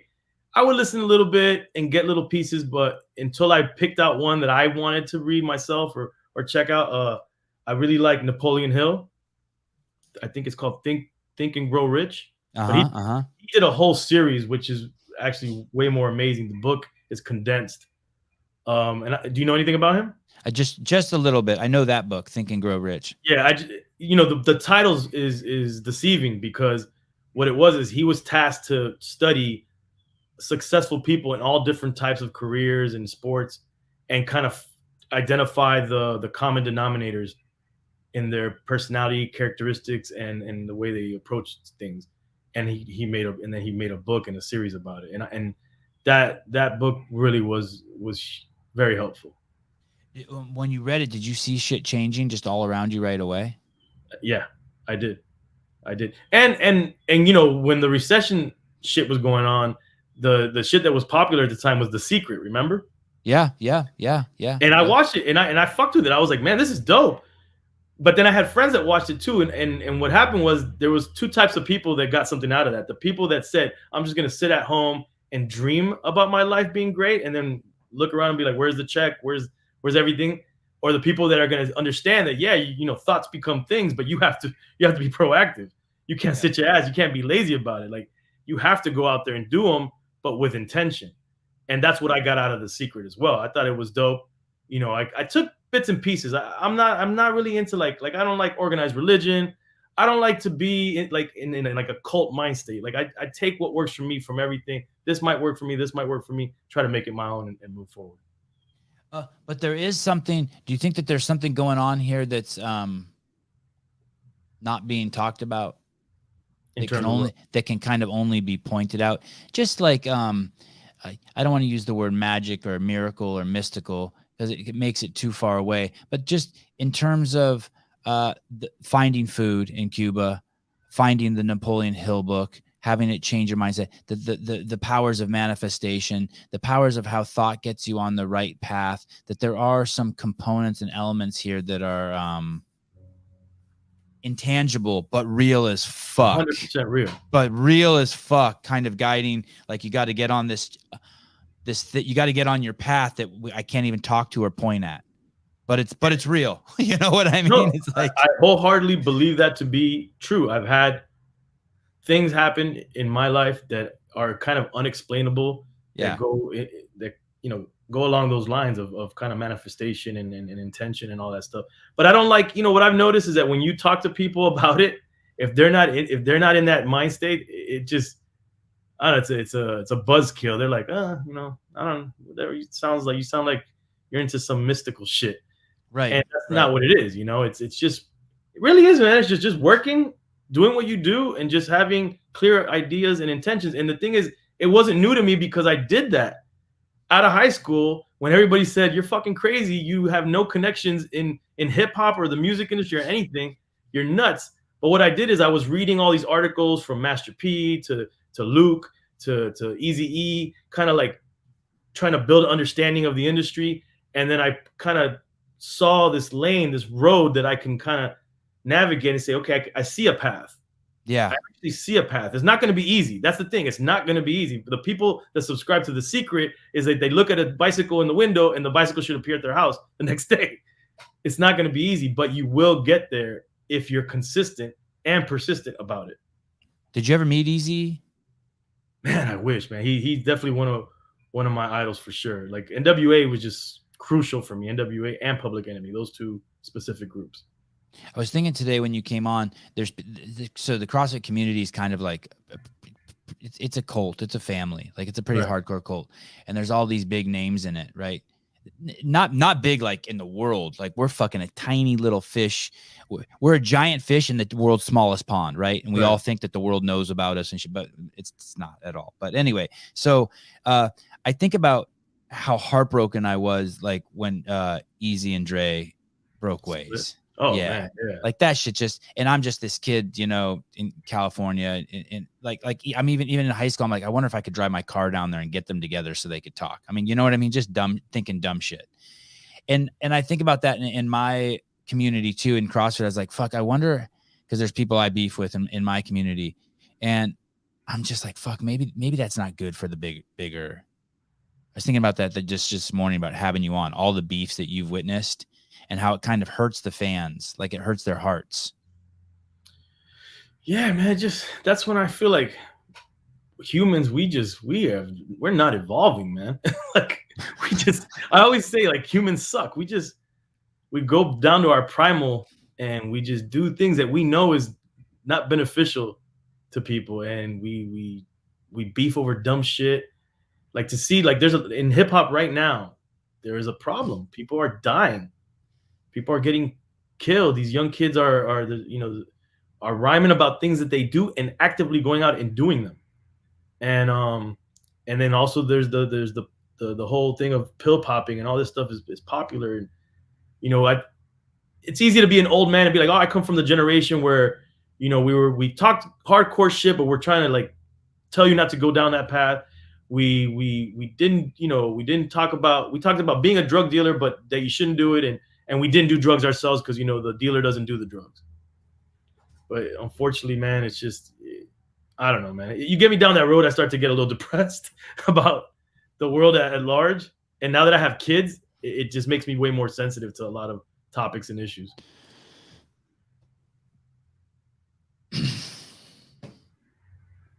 It's a trip. I when I lived in Berkeley, Oakland was on one side of us, and Richmond was on the other side, and they were like two of the murder capitals in the United States. And I lived in Berkeley, and it felt like just one giant city. But because I didn't hang with any of those dudes, it really is who you hang out with, the trouble you're going to get in. You could be fucking one city over. You could be one block over. You could be in the fucking hood. But if you don't hang with those cats, you're probably not going to get shot. Right. I mean, the only difference nowadays is that social media has kind of leveled a little bit of that playing field. Yeah. Where there's a cross-contamination.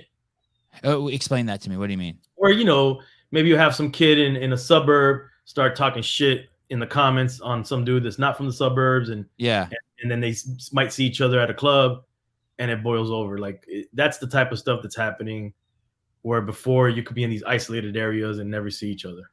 Right.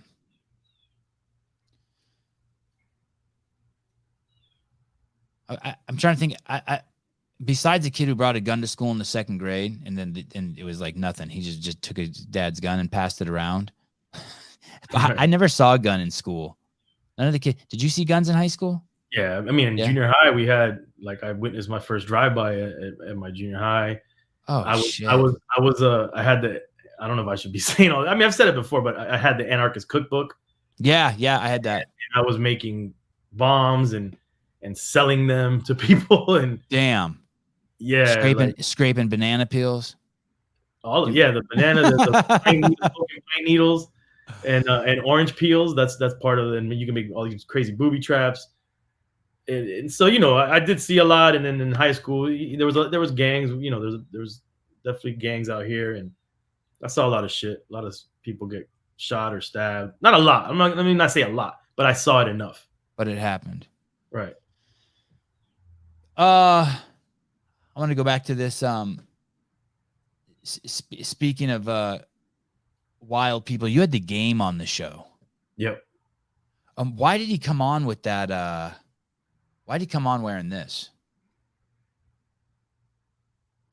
I think it's just kind of like the COVID wear at the time. Oh, it was?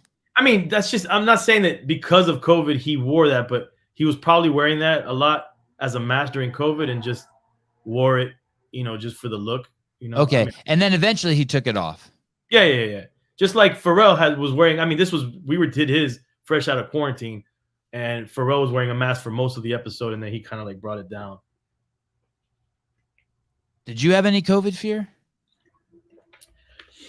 Not really. I caught it early on. I felt no, I really didn't. Wasn't as me personally. I wasn't as scared of COVID. I felt, I was more worried about the effects on society of how the way we reacted as a country, as a government. Me too. I saw it early on, like bubbling what was going on in China, and I had a trip. Someone was flying me out to, I think, New Orleans, and it wasn't even hitting here yet. And I told them, like I told you, with having my kids, I'm a little bit more sensitive to things. And so I told the guy, I was like, yo, I can't do this trip, man, because there's some shit going on. There's like COVID-19 pandemic thing that I think is going to start coming over this way, and it's going to disrupt travel and stuff like that. So I don't want to be stuck out there. And sure enough, like the next week, I probably wouldn't have got stuck, but it was close enough. But that's all I was worried about. I was more worried about how we were going to react as a society to it. How many kids do you have? 2. I didn't see them on your Instagram. I don't like posting them on social media. No. And why is that? I don't know. I'm kind of like that old school mentality of, you don't really talk a lot about personal stuff. You don't post, like my kids to me are innocent. They don't need to be posted on social media. Me personally, is how I feel. Yeah. If someone, I don't know, I always think about the worst things that could happen, but I hope for the best. But maybe someone doesn't like me, and maybe they, they identify my kids, and maybe they want to hurt me that way. Or I don't know. I just don't know. I just don't feel comfortable posting my kids. And I mean, I'm not going to say I never have, but I really try to not do a lot of that. I had a dear friend on who you may have heard of, Dave Castro. He used to run the CrossFit Games, and he told me that he said he doesn't put his kids on, and I said why, and he said because I don't want my kids ever to be somewhere. This kind of fucking rocked my world when he said this, because I post pictures of my kids. He said I don't want my kids ever to be somewhere and someone approach them, even if they're good people, be like, oh, you're Dave's kids. Absolutely. And I was like, fuck, I don't want anyone ever approaching my kids either. Like, stay the fuck away from my kids. Don't even look at my kids. There's a lot. Like, I post pictures of them and them doing crazy shit all the time. I tell my girl all the time, I'd rather be over exaggerated in my protection of my kids than sorry that something happened. Right.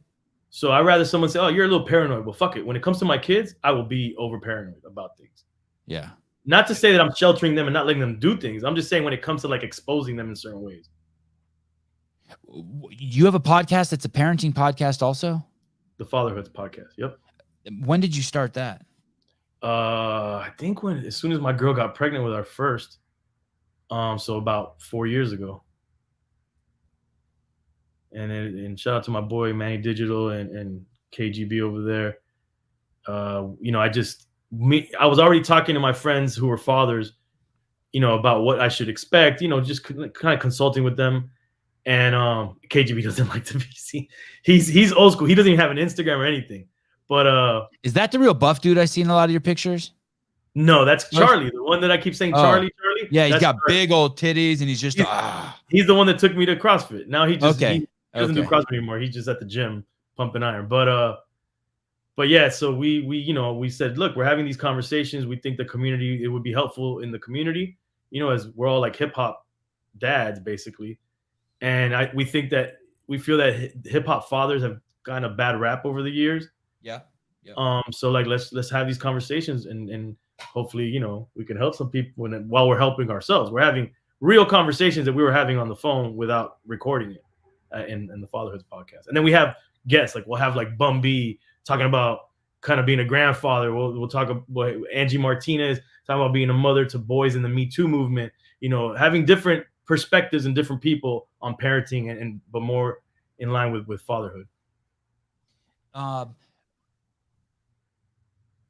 You can how do people who are part of the hip hop community identify themselves? So like if you go to a CrossFit gym, people would call you a CrossFitter. If you go to a Christian church, people call you Christian.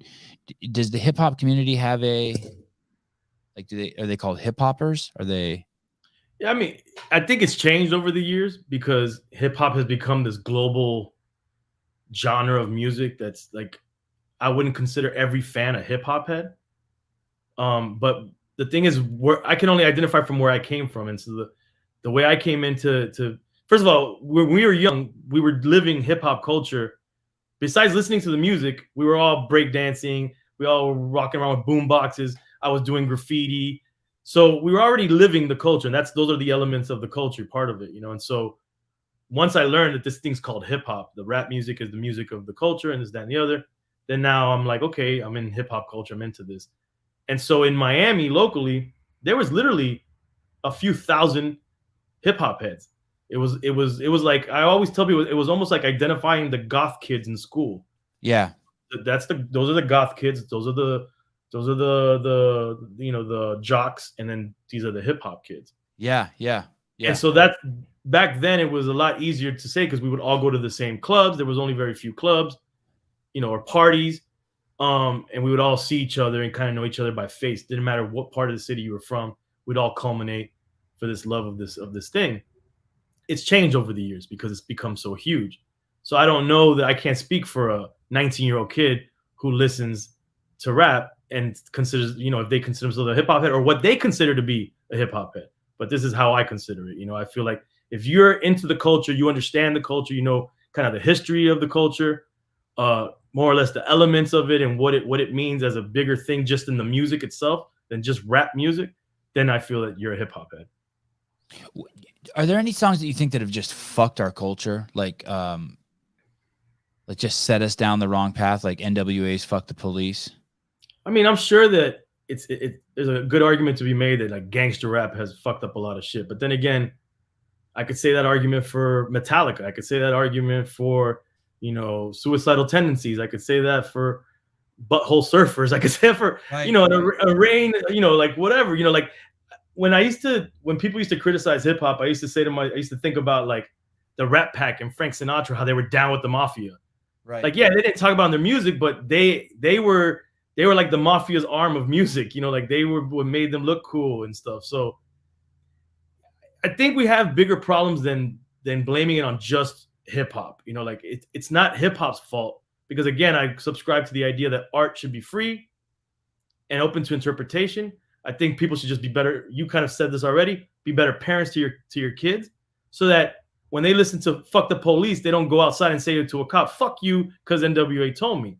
Yeah, I never did that, but I always get the impression that people did do that. I didn't hear "Fuck the Police" and think anything less of Police. To me, it's just a song.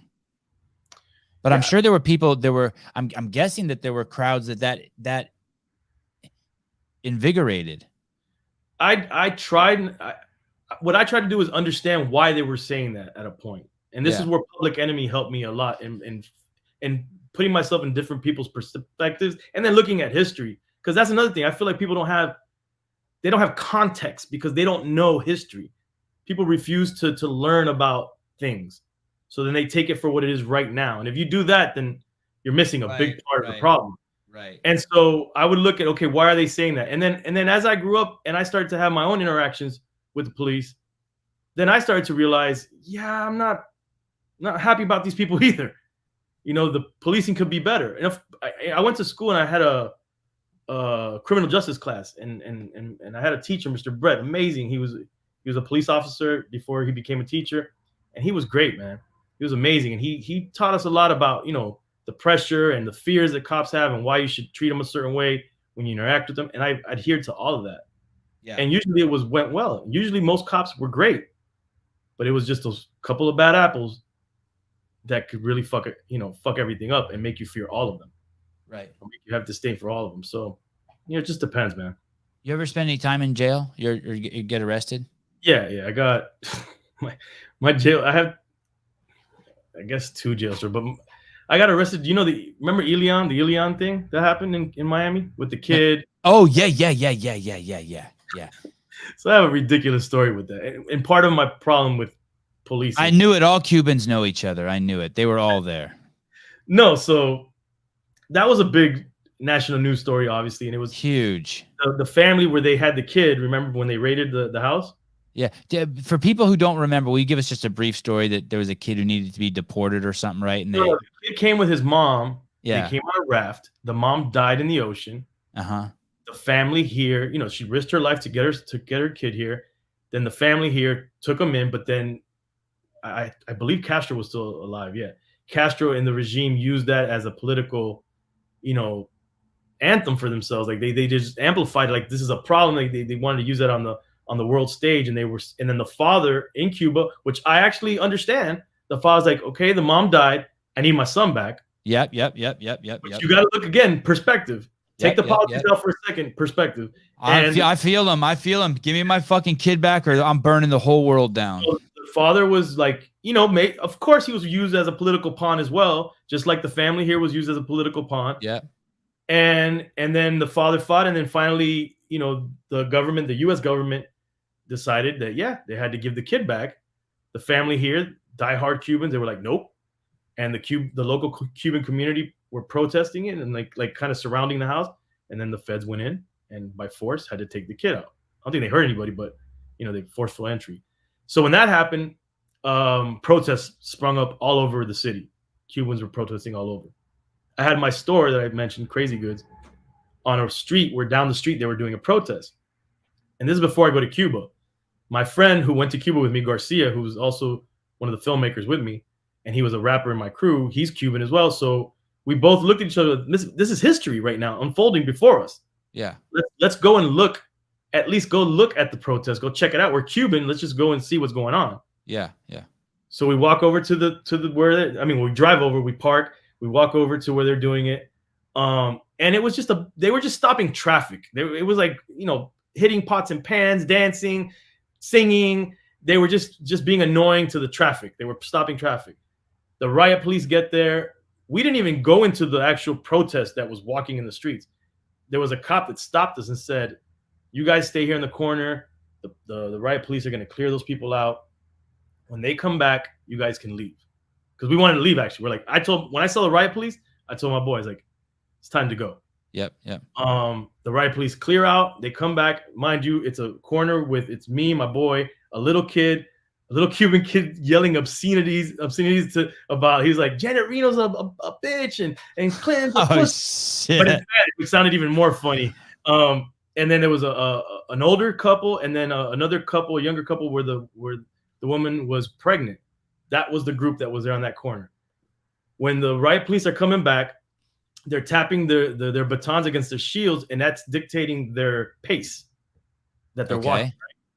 So as I see them getting closer to their point of where they started, which is the intersection when we're on one corner, I noticed that the pace was getting faster. There's nobody now on the street. We're the only people there, and the one cop that stopped us from moving. And I'm like, where are they going with this? Where are they taking this? Like, what are they going to do? There's nobody else. It gets faster. It gets faster. It gets faster. And then it gets to the point where it's like, and they just start, it's like 50 cops because it's a big street. They start running to us. And there's not even a dozen of you. No. A pregnant lady, a little kid talking crazy shit, and me and my boy. We were probably the most, that they would be worried about. We look at the cop, the one that stopped. I said, "Yo," and he just turns around and walks away. Oh shit! And it maybe, I'm saying 50 because that's what it felt like. Maybe it was 25. Right. Too many for dudes us. With shields. Yeah, and they're running and they're shedding. They're running at us, and they start throwing shit to make themselves lighter so they could run. At first, for one second, I'm like, "Yo, what is going on?" I told my boy, "Run!" So I start dipping. I'm running. I don't know what happened to the little kid. He zoomed right past me. He was a little skinny little kid. He runs right past me. And one dude just gets a beeline on me, and he's on me. He's shedding his helmet. He throws his helmet at me. It hits me in the back. He throws his shield. He's like just throwing everything off so he could run faster. I turn the corner thinking, well, maybe he just wants me off this main street. So I turn the corner, and when I turned the corner, I slipped on like a piece of dirt that was there. And he just got on top of me, and he started just beating me. I always tell people, I felt like this guy was beating me like if I raped his mother. Crazy. That's how angry this guy was. And he was just beating me. He was choking me. I had a gold chain. He was like yanking me and like twisting it. And I mean, luckily he didn't beat me too bad. He picks me up and then he like zip ties my hands and then he tries. I don't know if you know that sometimes they use this tactic where they bend your thumb so that Yeah. this swells up, and then they have the twist ties really hard. He did that to me, threw me in the back of a paddy wagon. I was by myself. Now my hands are killing me. They're swollen. I'm I'm a little beat up. Then the paddy wagon starts doing donuts, and I'm flying around the paddy wagon. Oh shit. Oh shit. That's like how they killed that one kid, right? I don't know, man. But this is all happening, and the cop was Latino too. Like he was a Latino cop, so it's not a racial thing. It just again the cop. I don't know what the fuck was going on, and then they stopped and they had like this they created like a mobile headquarters in a shopping plaza, and I see everybody had got caught except the kid, and then they got the pregnant woman. They put her on the other side. The paddy wagon was divided into two parts. They put her opposite of her husband, and he was crying. She's pregnant, and they were stuffing the paddy wagon. And then they took us to the county jail. And in the county jail, people weren't happy with the Cubans protesting, and a lot of you would have thought that Haitians and Cubans were kind of rivals too at this time because of the political issues that they were dealing with. And they threw me and my friend into a Haitian cell where there was a lot of Haitians. And but everything was cool. Like the Haitian dudes were cool. They were like, It was cool. Yeah. It was cool. It was cool. Cool enough. It was cool. Like one dude, like we had to immediately. The houseman's like, y'all got to take a shower. That part, I was like, oh fuck, man, I don't want to take off my clothes and take a shower when they jack my shit. But while I'm taking a shower, dude was like, yo, you DJ EFN? Oh shit. And I'm like, yeah, whatever. I mean, that was the experience. My girlfriend at the time, she bailed me out, and we got bailed out, and then yeah, so that's what we dealt with. Did charges get dropped for that? So a bunch of Cuban lawyers were doing pro bono work for all the Cubans that were getting caught up in that, and yeah, we got them to drop the charges. Oh shit, that's cool. Yeah. So yeah, and then I had another incident where I got I think I had an overnight lockup, but yeah, that was the most memorable one. Does he go by Noriega at all anymore? Yeah, you could call him n.o.r.e. Noriega. He's cool with both. Okay. Does Noriega live close to you? His house? He used to. Now he lives in more like North Miami. Okay, but still the same city. Mm-hmm. And your Drinks Champ studio is in Miami. We don't have a set studio, which we should, but we kind of are mobile. We've been doing it out of a bar. We have friends that own some bars. Oh, so okay. Yeah. During quarantine, he wasn't using the bar, so he was like, just use my bar, and we've been there ever since. Okay, that's cool. So that is, and that's what I meant. So that is your studio. The bar is your studio. Yeah. Yep. And but you also will travel to people. Yeah, we will do. We've done stuff in LA, a bunch of stuff in LA, New York, New Orleans. We went to recently to Essence Fest. And how often are you doing shows? Every week, practically. You do one a week. I would love for us to do just one a week. I say we're like firefighters, like because a lot of artists come to Miami. So basically, we'll get the call, and sometimes we just activate. So like the other 2 weeks ago, I think we did like 3 or 4 in 1 week. We did 2 back to back in the same day. So it will literally be like, hey, J-Lo's in Miami and my friend knows her and she said that she'd come on your show and but she has to do it like in 3 hours. You'll be like, all right, cool. We'll see you down at the bar. If it's J-Lo, that's going to happen. It just depends on who it is. Right. We know is going to be, how hard it is, how difficult it is to book that person. How about the Island Boys? Would you fucking get your shit together for 3 hours for them? I mean, I don't think so.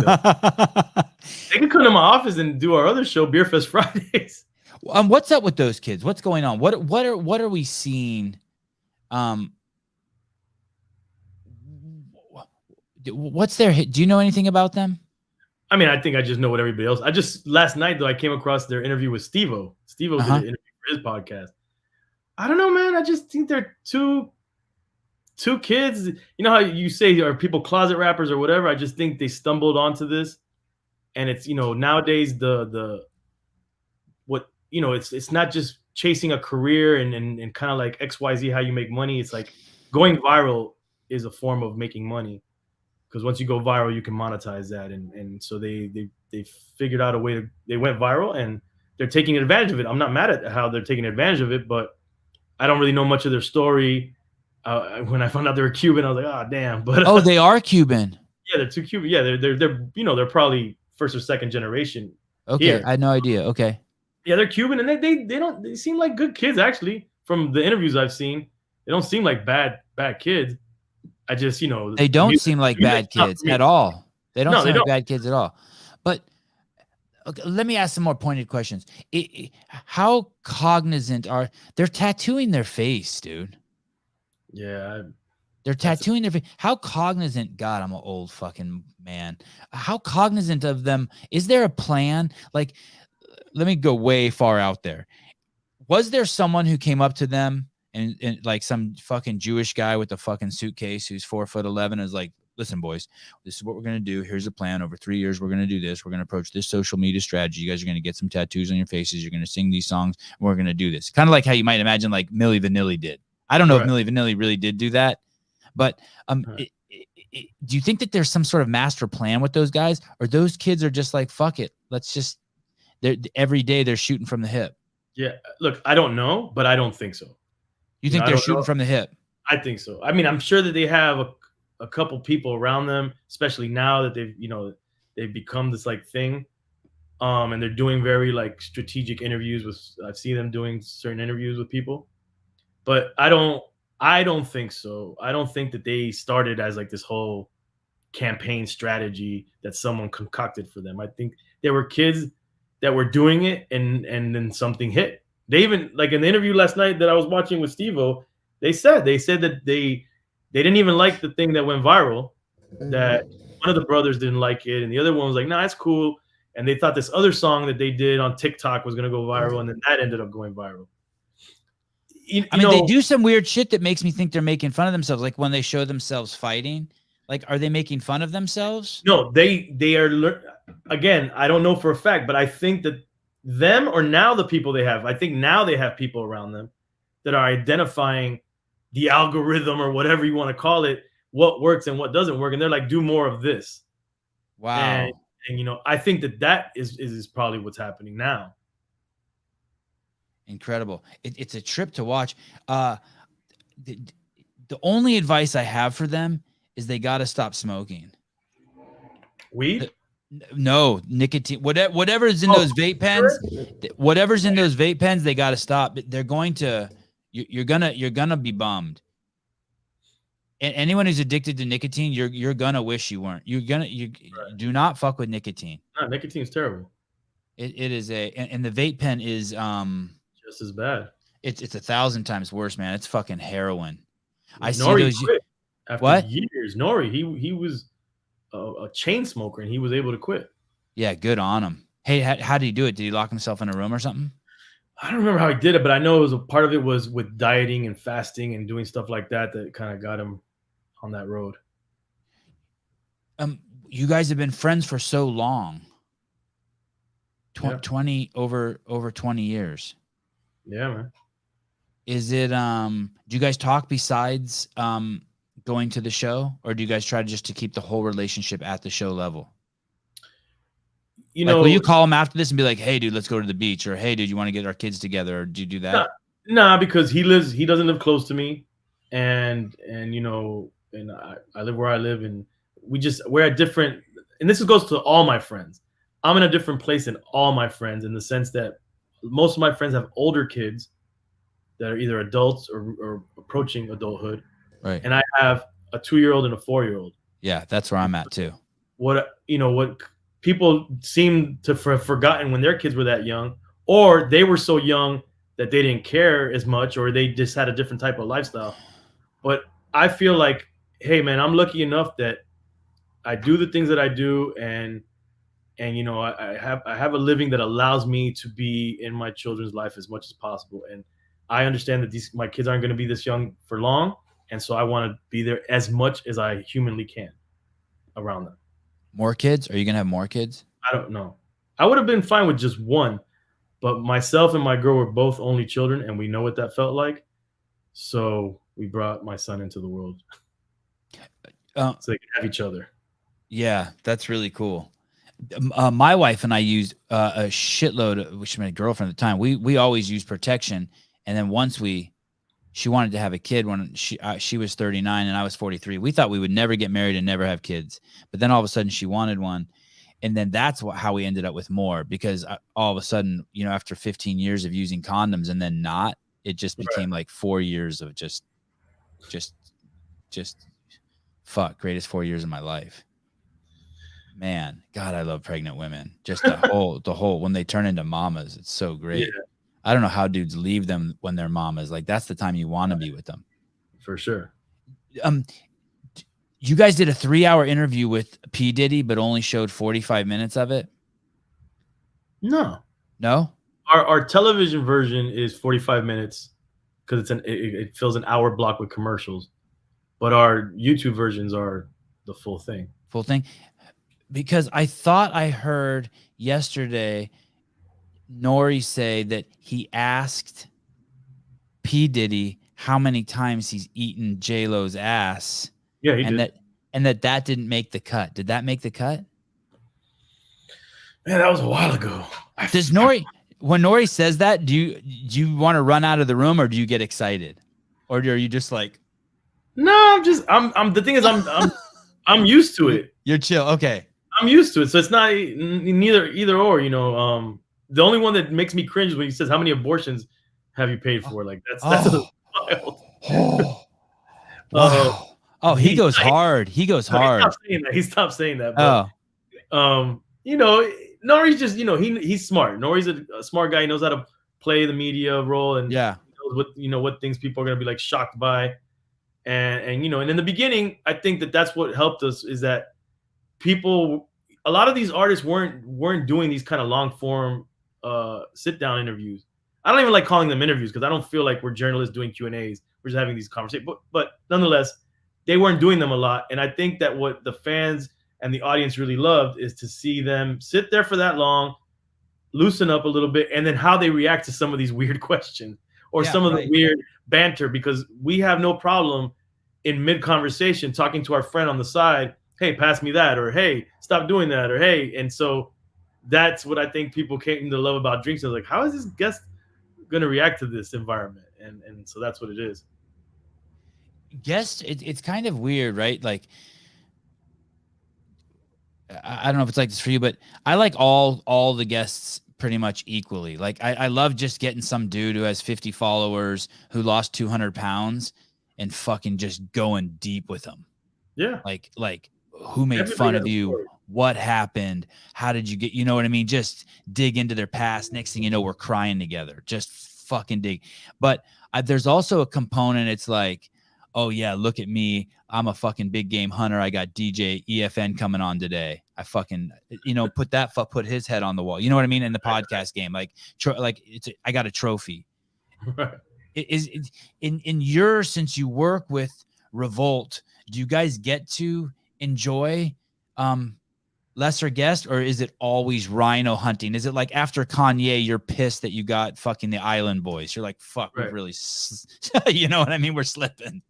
I think you'll have different answers from myself and n.o.r.e. on our perspective of this, but our show was founded on the idea of giving a platform for artists that came up in our era of the 90s. And then also prior to them, any of the pioneers and the people that inspired those peers of ours and ourselves, like the Karis ones and the Rakims and even going back, Grandmaster Kaz, the people who kind of built the whole culture up. And so when we started 6 years ago, there was no platform for them to go to, because commercial radio and anybody doing anything that was popular was only catering to the new artist.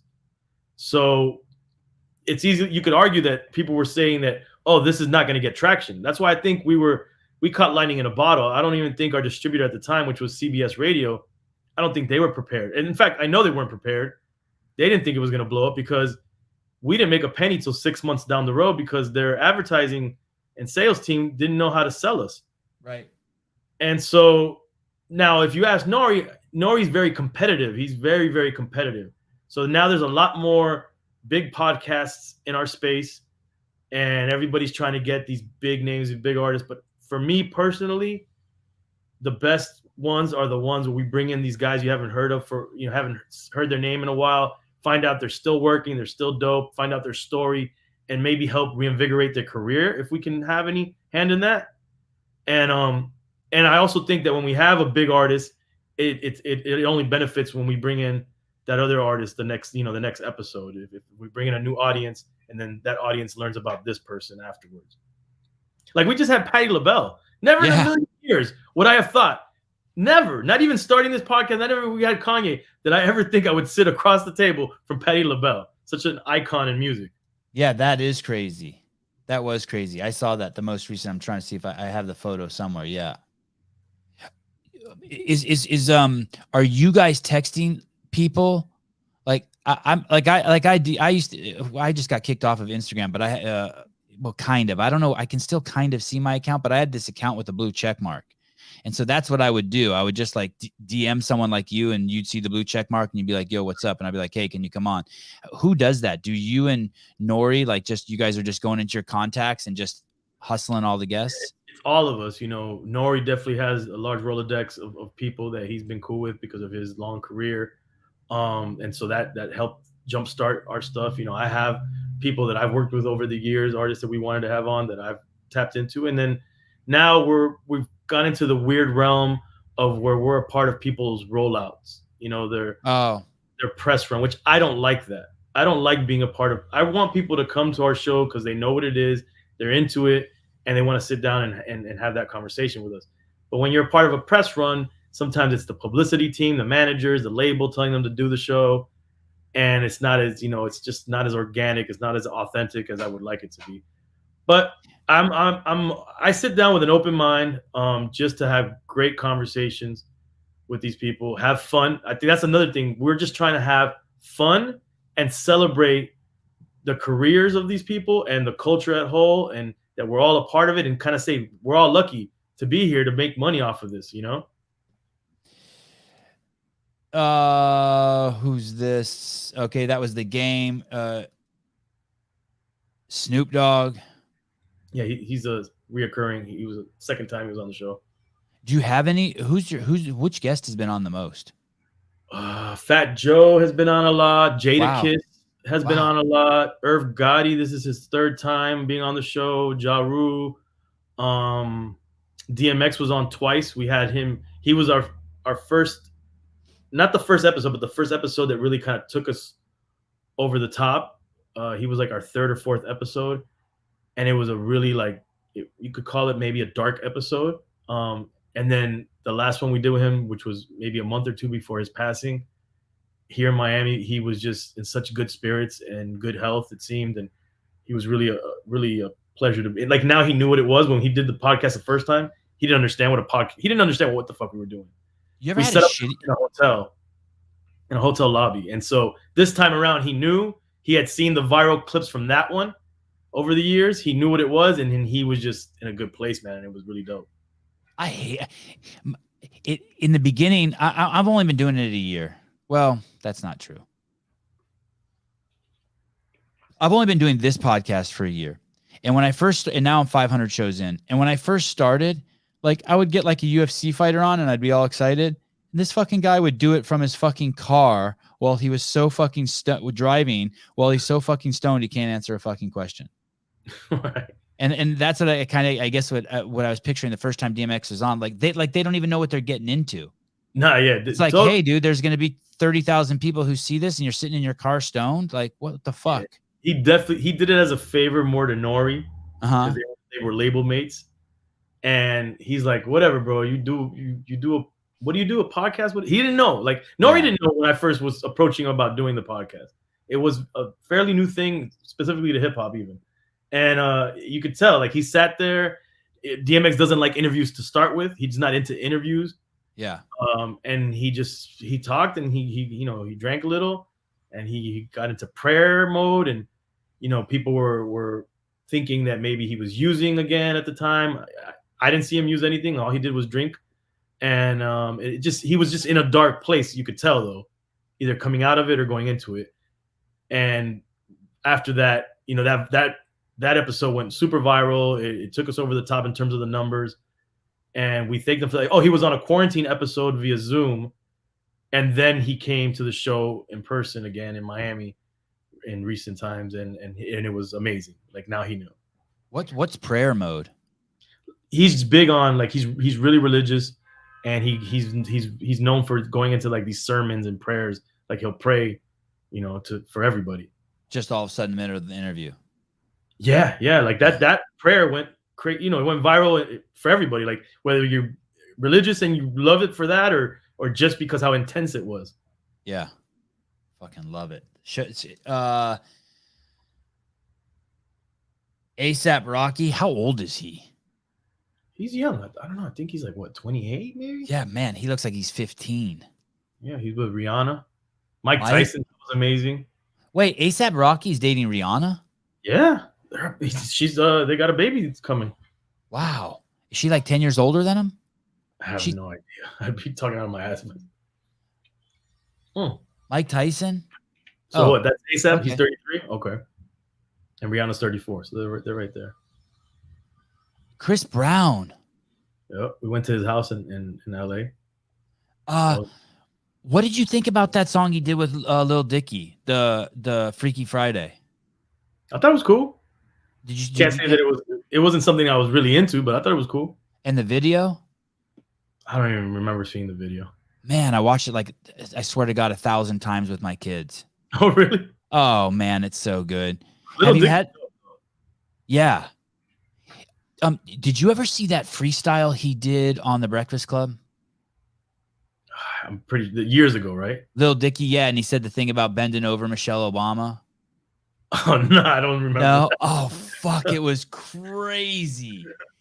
It was crazy, and that animation video he did with Snoop Dogg. Yeah, I remember that. And doesn't he have a show?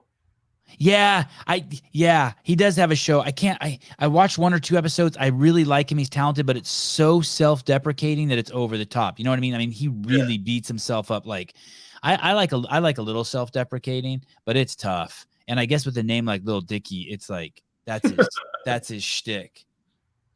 Oh, there she is. Yeah, you showed this. Oh, we did show this. Okay, Caleb, you're a good dude. Caleb's in the back here. Shout out, Caleb, running the show. LL Cool J, Run DMC, 2 Life Crew, Too Short, UTFO, Ghetto Boys out of Houston. Ghetto Boys. We've had Scarface on. I hosted a Ghetto Boys show here in Miami that was dope before homie's passing. Salt and Pepper. Lil Kim. Have you had Lil Kim on? Is she in jail? Oh, man. No, she's out. No. We really want her as a guest. Like she's someone we've been trying to get on the show for a while. Yeah, she's remarkable. Those were all the people. Like I was thinking to myself, I was like, oh shit, I need to write down. Like, I need to think of all the rappers that really in the beginning I was just like had my hair blown. I mean, You Be Illin' by Run DMC. Holy shit. Yeah, that was a classic. It's a classic. I mean, that was the anthem. Everyone was singing that. Run DMC, Beastie Boys at the time too. Yep. Well, thank you for coming on. What a great education for me. It is a it is a group. The rapper that I had on, his name was Licavelli, by the way. Okay. And I think I had a couple other rappers on. It's a fabulous genre. My last question for you is this: would you guys ever think about? You had Floyd on. Mm-hmm. And you had Tyson on. Mm-hmm. Any plans to continue down that path? Have Israel Adesanya on, have explore more fighters that you know who that is, the one maybe have some politicians on, have Larry Elder on, and any thoughts of going down that? Yeah, I mean, well, we have a branch of the show called Drink Champ Sports that we haven't really explored completely, but shout out to my boy Paul that does that, Drink Champ Sports.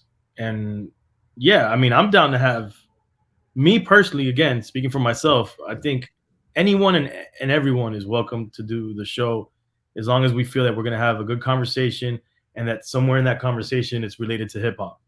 It can't go far away from, because that's what we do. But I'm down for, I mean, actors, comedians, politicians, anybody. Anybody that, Authors, yeah. Napoleon Hill. I mean, he's dead, but yeah, we could have a seance for him. But yeah, I'd be down. And then, like I said, we have Drink Champs Sports, we have Smoke Champs, which is another branch of that we put out, and we, you know, we're trying to build out this network and have other podcasters. But yeah, I'm open to having just great conversations with people. Awesome. Hey, dude. Thank you, man. Before we get out, I do have to shout out IMT, the box I go to, because I know a lot of the guys are watching, and Beer Fest Fridays, which is a beer and CrossFit podcast I produce with some homies.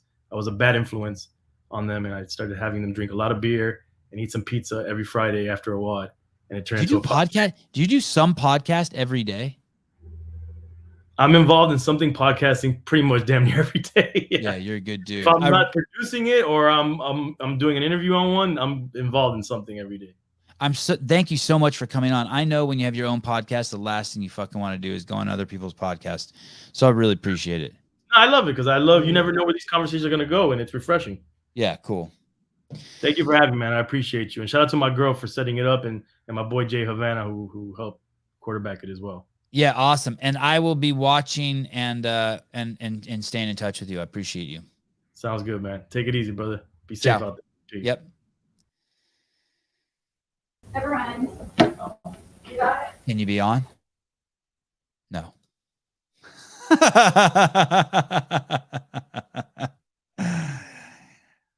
Oh my God. Beer Fest Fridays, Elise Carr Ridow. Karina, thank you for hooking me up. Probably what a fucking remarkable fast 2 hours that blew by. 2 hours and 11 minutes. I was supposed to be at my kids' skateboarding camp 41 minutes ago. I just couldn't let him go. I didn't even get to my notes. It's like, but man, we sure did explore a lot. So many interesting people with such crazy history on this planet. Tomorrow, I do not have a show scheduled. I don't think. I think that for all of the athletes who have been reaching out to me, I'm just a little bit overwhelmed. Please keep reaching out to me. I thought I wasn't going to do any CrossFit podcasts for a while, but there's so many people who are open to doing shows together. And follow up after the games that maybe tomorrow I'll schedule 2 or 3 and we can just catch up with people. But I don't think, Caleb, do we have anything scheduled tomorrow? I don't see anything. No, we don't. Okay. All right, guys. I will see you soon. Maybe tonight even. I know JR and Taylor and Self and Brian Friend are crazy stimulated. And as we get further and further away from the games, they've been processing a lot. And there's some stuff that they want to share with you guys that's pretty remarkable. So maybe one of them will come on in the next, 48 hours and we'll get to work. All right, guys, I will talk to you soon. Bye-bye.